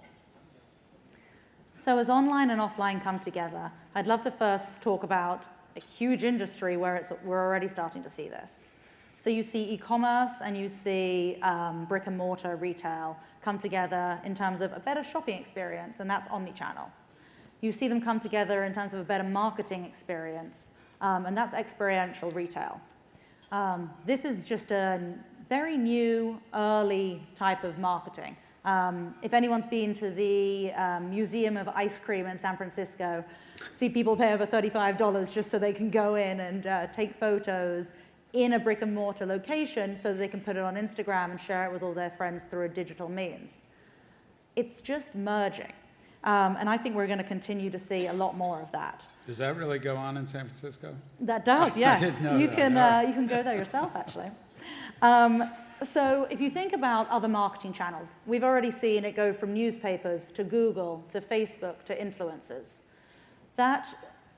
All of those different marketing channels are now very fully priced. So we've got to think about what is the next marketing channel. I believe it's experiential retail, which again is that merging of online and offline. So let's think about others that this will also happen to. I believe we're already starting to see it in social and dating, media and fitness. I actually just had a conversation with Sarah's husband before this, Pat, and we were talking about Peloton. And that's a great example of, like, do we want to go and do an in-person class at SoulCycle, or do we want to have a great digital experience and use Peloton? The same for meditation. Do we want to use the Calm app? Do we want to do it in a physical location? So I think we're going to start to see all of our different industries merge so that we're not necessarily thinking, is this online, is this offline? We're going to see the two combined. Panelists, you want to put your paddles high? Slow to vote here. This is a tricky one. Back of the room high. Yeah, back of the room high. There you go. Tom, why don't you start there? You seem torn. Did you pick me because I'm torn and I haven't put my argument together? Oh. So I thought you had a dual argument, possibly. No, I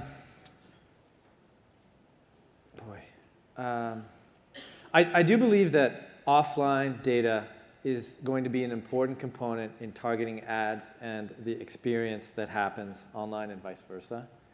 I think the part that I disagree with is the fact that people won't be able to distinguish between the two.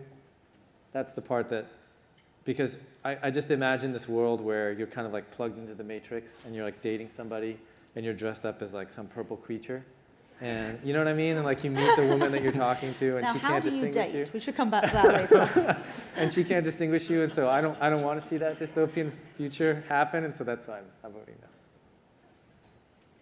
David, you want to respond? Oh, I just think this has already happened. I don't think people today, I don't think it's a question about whether people can distinguish. I just don't think people do. Today, there's no such thing as any real world service that's not going to try to also have an ongoing presence in your life through an app or collect information about you offline. The idea that my only interaction is going to be when you're actually standing in my store, that's just a very non-competitive way to operate today. So the examples you have about social and dating and being, I think it's already happened. We're already living in that world today. Mike? Yeah, I think I had a similar struggle to Tomasz, where I think there will be increasing integration between online and offline experiences, but I think I struggled with the word distinguish as well. And I think when you know, on the experiential retail side, I think that is, I mean, I think it's interesting. I think it's like an interesting in-person marketing channel. I'm not sure that it's kind of quite the future of commerce. And so I think I'm not sure how to extrapolate the trend beyond agreeing that there will be increasing integration between online experiences and offline experiences. So I was kind of a half red, half green, realizing that was not allowed. And Sarah? I don't have anything interesting to add, what Vernal said. Well, how are you going to respond to that, Nicole? Nothing interesting to add. You can fight it all you want, but... Did you agree or disagree? I like vaguely agreed. Okay, I will actually state my opinion. I think that this is happening in that, you know, we talk about when we serve businesses as venture capitalists and try to solve their problems, every business is trying to be a digital business, right? Like every Fortune 500 company has been talking about digital transformation for years. And so I don't think it's non-obvious that like offline and online are closer together. I think there are interesting things in how they will integrate and people will create great experiences with some flavors of the other. But I don't have a strong opinion on how this like becomes this massive future of commerce trend. So I'm going to address David's point, which is I'm so glad that you say it's already happening in retail, because that's exactly my point. It's already happening in retail. But which other industries is it now going to happen to?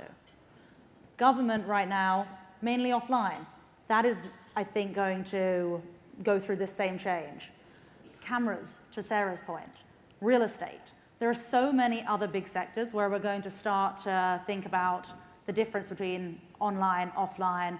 Like Open Door is a great example in real estate. It's only just started. And so what we've seen over the last 5 years in retail is going to happen to, I believe, every other industry over the next few years. Let's take it to a vote. Oh, that was quick.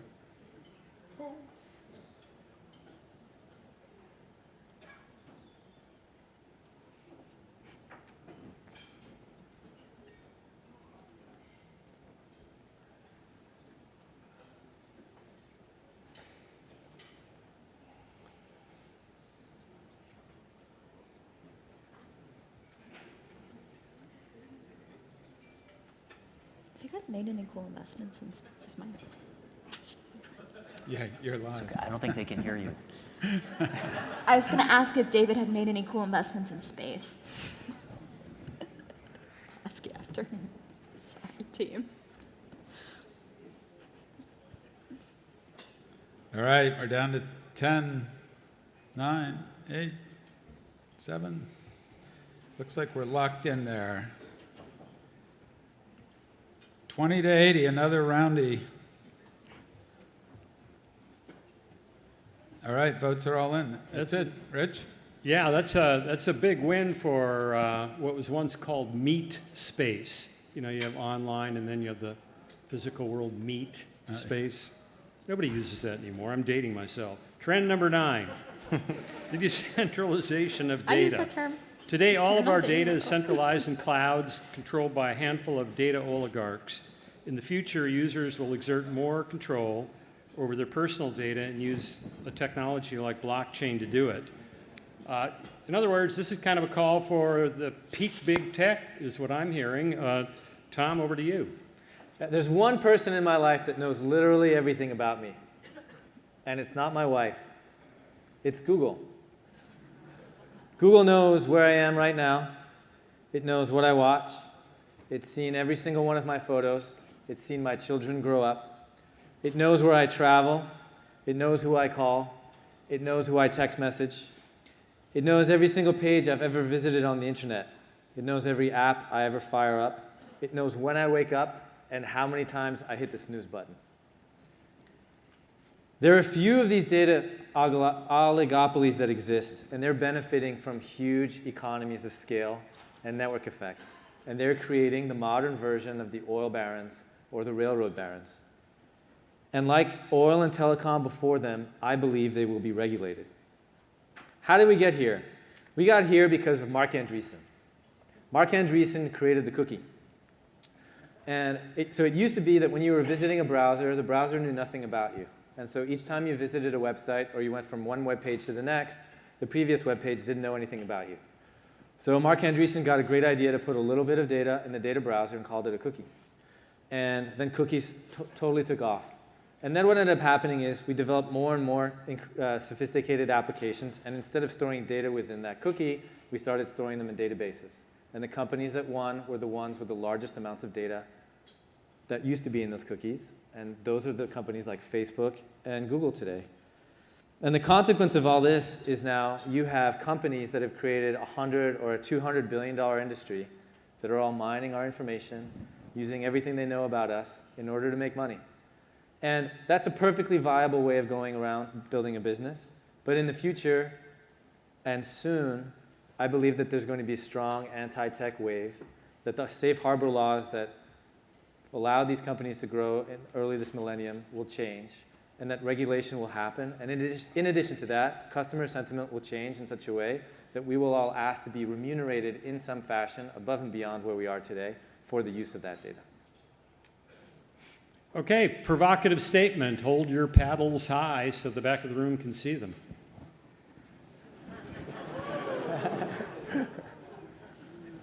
Be contrarian. I like it. Yeah. See, that's what you get for being provocative and contrarian. But that was great. Let's start. We'll start with you, David, and Okay. Explain your vote. Well, first, the European data privacy standard does exactly what you're talking about and forces companies like Google and Facebook to allow people to exert more control. So I agree that that is going to happen. And but there are a few things about this that I disagree with. One is that it will be controlled by a handful of data oligarchs.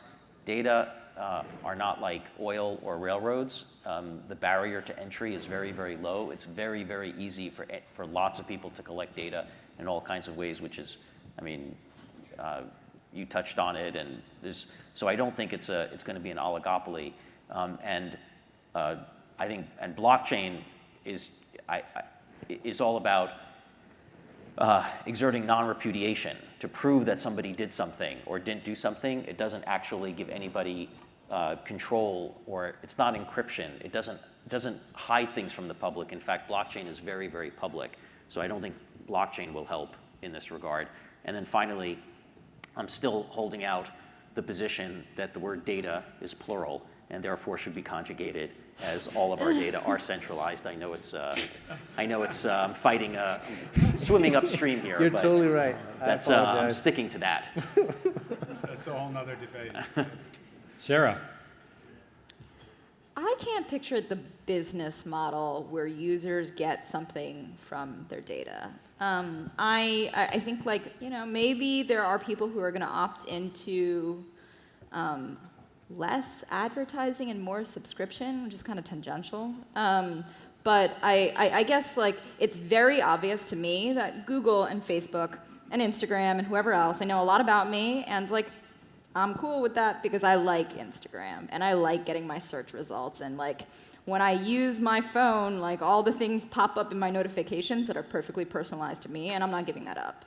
I can't picture a world, I tend to bow to the consumer, and I just can't picture a world where people will choose to give up important functionality to constrain their data from somebody who, you know, has been using it in a way where, like, these mobile applications drive our lives, right? And I agree with David. I just don't understand how blockchain plays in here.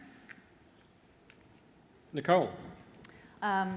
I agreed with the points around Google. Again, I had an issue with the word blockchain.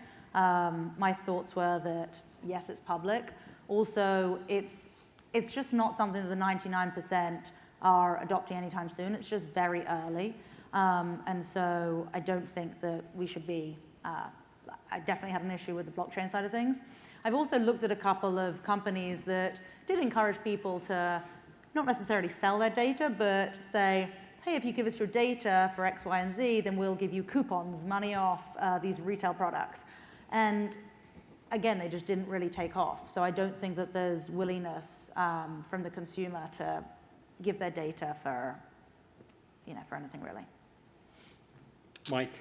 I agree with all these points. I also agree that blockchain is not the right solution here. I also agree that the idea of, like, remunerating users for their time in this kind of micropayment way, I'm very, very skeptical of. I guess the one other point that I would add is I'm just, like, a pretty big believer that, well, one, I'm a pretty big believer in capitalism, and two, I'm a pretty big believer in, like, centralization being better for innovation than decentralization. I think decentralization is good for basically not robustness, but kind of the opposite of innovation, basically stagnation. And so, you know, email hasn't changed in 30 years in any material way, and, you know, no one was ever able to really add sort of to make email secure. There are obviously lots of attempts over time, but the problem is email is so decentralized that there are dozens of different clients, there are dozens of different servers. There are some benefits to that, but I think the biggest cost is innovation. And I just believe that centralized companies that are trying to build great products for consumers will innovate way faster than decentralized organizations. So I think decentralization should be left to systems that need to be designed either for non-repudiation or just reliability in the face of, like, very malicious actors or nuclear attack as, you know, the internet was initially designed. Well, Tomasz, you got an uphill battle here. You got a minute to persuade the audience. All right, here I go. So I think those are all really good arguments. I think the first sign for me that people really care about how their data is being stored and the fact that this is a mass market problem is the prevalence of ad blockers. So this is actually a pretty important and near existential threat for companies like Google, where 25 to 35% of people who use the internet actually actively block ads. And one of the primary reasons they actively block ads is because they don't want information about them being captured and used to target them. And so I use that as basically a proxy for people becoming sophisticated enough to understand the value of their own data, people taking active steps in order to prevent the data oligopolies from capturing this data and using it without their consent. Is that right? I block ads because my pages load faster. Yeah. Yeah, I don't think people realize if you show them an ad that means this website's going to get information about them. I disagree. I think it's a really important part. I mean, if you look at, you know, Google runs this thing called ad choices. You can hit a box and it shows you everything that the ad knows about you. And I think that's a really important and strong sentiment that's in the population, and I believe at some point that will be reflected in regulation. As a consequence, some of these data oligopolies will be broken down, and people in some form, and I don't pretend to know how they're going to do it. It could be a technology like the blockchain. It could be another technology. But I do think that internet users are becoming more sophisticated, understand exactly what is being captured, or to some extent what is being captured, and are going to fight it. All right, let's let the audience speak by way of their vote.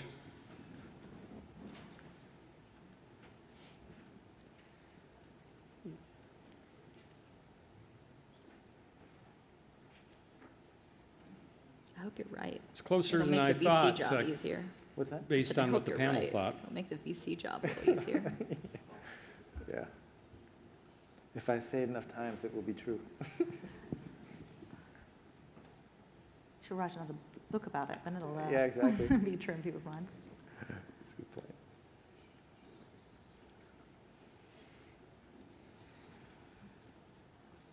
Your votes will be collected and added to your profiles. Yeah.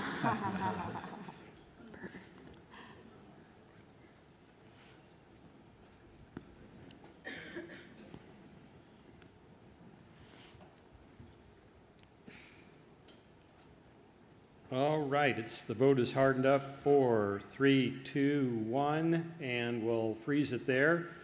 57-43. Take it away, Mike. Okay, here we go to trend 10 to take us home. Robotics go mainstream because of the AV gold rush. Thousands of engineers and billions of dollars are being poured into the race for an autonomous passenger vehicle. The investment will, A, massively drive down the price of key sensors and actuators, B, 100x the pool of engineers trained in perception and planning, and C, inspire tons of entrepreneurs in adjacent industries, trucking, construction, warehouse management, etc. We will see a surge in autonomous robots replacing dangerous or laborious jobs across industries. Mike, take us to the finish line. Yeah, so obviously people here have probably heard about people who are working on self-driving cars.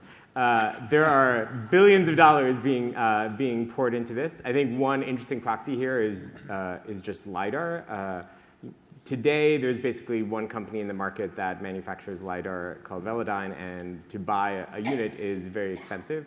There are probably 50 companies around the world that are working on dramatically cheaper LiDAR. I think today, to outfit a car with the sensors needed for self-driving probably costs around $50,000. It seems clear to me that within 3 to 5 years, the sensors will probably cost a few $100s, maybe $1,000 on the car. So there's a tremendous amount of money being poured into this space. It's driving the cost of a lot of these things down dramatically. As far as I can tell, self-driving engineers get paid a lot of money. I think the rumors and the things that you read in the press say that the best folks get paid millions of dollars a year. I think that will inspire a lot of very good engineers in adjacent spaces to, hey, I should probably go figure out this self-driving thing. I think it will inspire people at Stanford, at MIT, at CMU, at great colleges, hey, maybe I should go work on this thing. And so I think the number of engineers that understand and work in this space is going to increase dramatically. And then lastly, I think there's also 50 companies, 50 startups, probably more, that are working on the perception and planning layers of autonomous vehicles. We probably don't need, as a world, 50 different stacks for for self-driving cars. That would probably be a negative thing. We probably need 2 or 3 or 4 or 5. And so I think a lot of these companies will pivot into adjacent spaces. I think a lot of the engineers that join these companies will spin out and do new things. And I think there are a lot of interesting areas for them to tackle. Trucking is certainly one, as Sarah mentioned earlier. I think warehouse management is super interesting. Amazon, I think part of the reason Amazon is so far ahead of many of the other e-commerce providers is the Kiva acquisition it did about a decade ago and its sophistication in the warehouse side. And then I think there's just lots of unsexy jobs in industry that are dangerous, whether they're at power plants or whether they're in mines or the like, that I think robots can do in a much safer and more cost-effective manner. And then lastly, if you just take agriculture, there are certain types of crops today, like corn, which are effectively autonomously harvested. Giant John Deere machines with GPS and a guy playing Candy Crush while the thing moves. But then there's lots of other industries where it's very hard to actually harvest the fruit. It's very hard to have a robot pick a strawberry or pick an apple or the like. And so I think there will be lots of folks that are developing robots for agriculture, which will dramatically decrease the cost of producing a lot of these things, and then also just change the labor force there. Very good. Panelists, you know the drill by now. Hold them high. What does AV stand for? Sorry, autonomous vehicles. Oh, thanks. Oh, hold them up to the back of the room. Sorry, it's the last one. Your arm's getting tired. 3 greens and 1 red. Why don't we start with Sarah there on the red? Yeah, it's a weak red. I think it's a really interesting second-order effect of like people investing in autonomy. What I would argue are 2 things. One, the relative ecosystem size is just not that big, right? Like, so for example, like, I don't know, Cisco or Facebook, like they're one company and they're like 30,000 engineers. That's a lot of people that are working on one set of problems in networking or systems and consumer interfaces and all that. I think the skill set that you need to create economically relevant robotics companies is like broad and deep. So building companies in robotics is really hard. And that's one of the things that we've experienced having made some less effective investments over the years in hardware at Greylock. It's expensive. I think it's going to get cheaper. But the sort of talent pool that's available and the ease of building these companies is not like dramatically decreased, I think. And then the other thing that I would add is, this may be an unpopular argument, but I would say there's this like really attractive idea of like robots are going to replace all the jobs, at least in Silicon Valley. And the reality of when you compare the cost of a warehouse worker, for example, and the flexibility of what any normal, competent human being is able to do, move this thing of this many different shapes into this other box, handle edge cases, walk around, like that's a pretty rich set of things to ask a robot to do. So I just think that the bar is quite high in terms of actually achieving functionality that's economically relevant. David? Well, I voted green because I think it's a good observation that there will be this second order effect. It's not like robotics are new. I'm waiting for a robot to drive my car. Robots already built my car, and so that's already the robots are maybe ahead of the autonomous vehicles in many respects. But I do think that you're right that there is an enormous amount of activity in universities, among startups, all right now chasing the AV market, and there will be a lot of good things coming out of it. A parallel market there is drones. There's a lot of activity also going on in the drone market, which is somehow overlapping with the AV market in some respects. And I think those 2 markets together are motivating a really rich generation of technology and engineers. Nicole? So I guess I was green. So I do agree with you with regards to the money being put to work here, the smart minds being put towards this. I think Sarah raised some good points on the other side of things. I do also think the regulation is going to take some time to get there.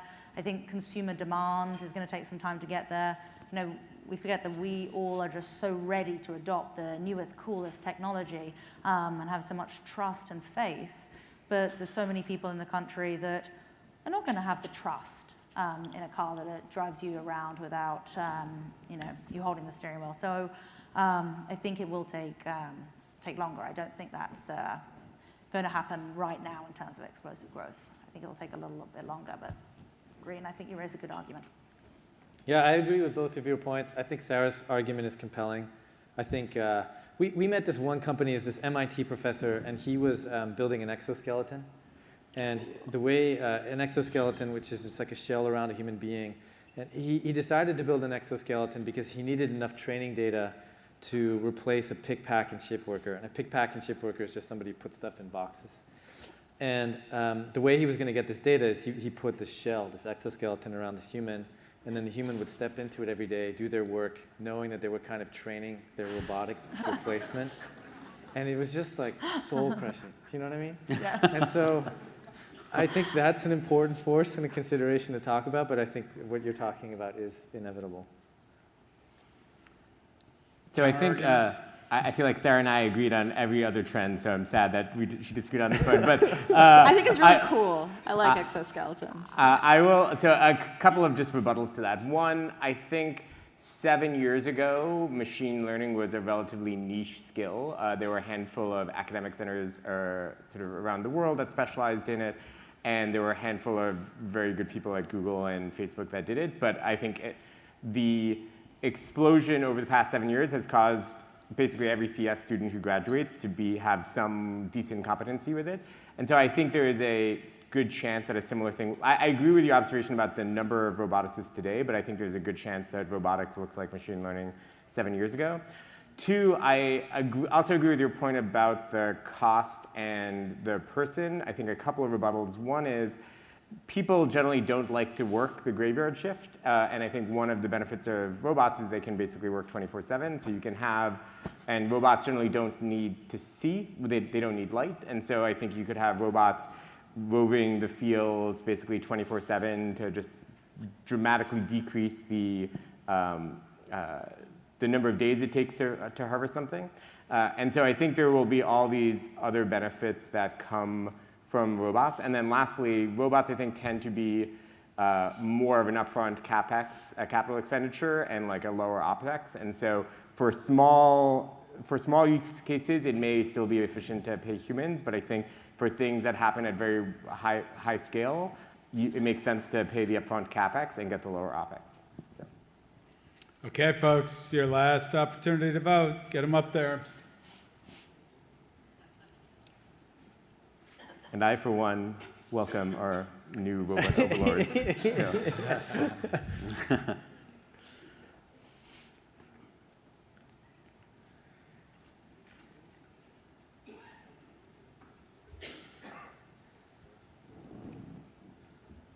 There is the love and hate thing with robots, isn't there? I feel like I have a very dystopian view of the future. I'm actually very optimistic, but yeah, robots.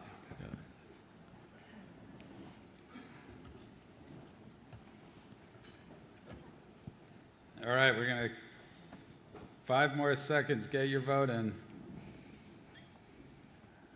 4, 3, 2, 1. 72 to 28. Pretty good. Scary. I heard in the audience. Well, legendary Sequoia founder Don Valentine would have been proud of that vote, so congratulations on that. Now, as Poll Everywhere prepares to reveal our trend winner, let's take a look at our wizard wand that someone will win. The wizard wand is up there. And I've been told on good authority that this commissioned item was created by the Acme Wand Supply, whose slogan is, "When it's just you and the Prince of Darkness, only an Acme will do." The handle is fashioned of blue and white celluloid. The shaft is made of ebony. The accents are sterling silver. What else could they be?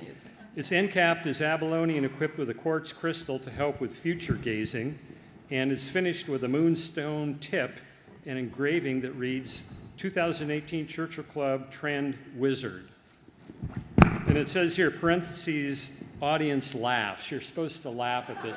We're basically just killing time while we accumulate the results here. So that was pretty lame, but I didn't write it. Chris. See, it was good writing. Chris wrote good comedy here. So, Mike, this is your first time doing this. How did you enjoy the experience?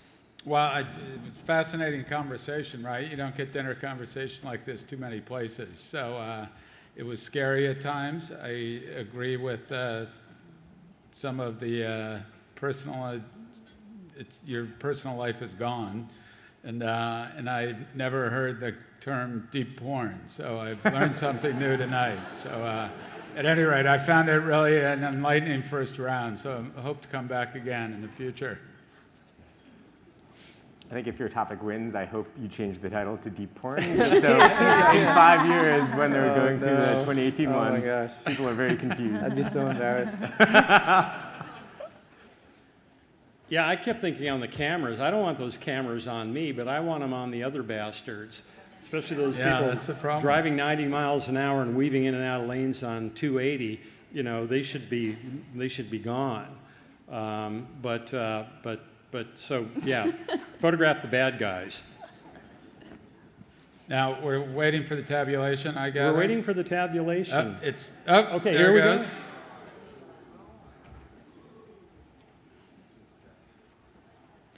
So, Rich, having never done this, am I supposed to announce the hunt for authenticity as the overall winner, or?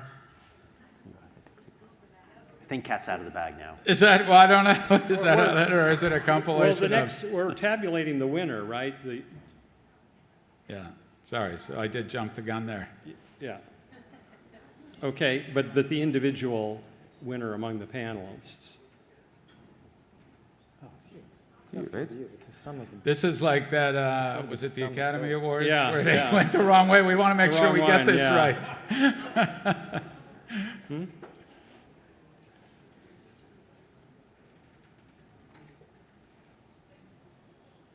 Oh, so it'll show that.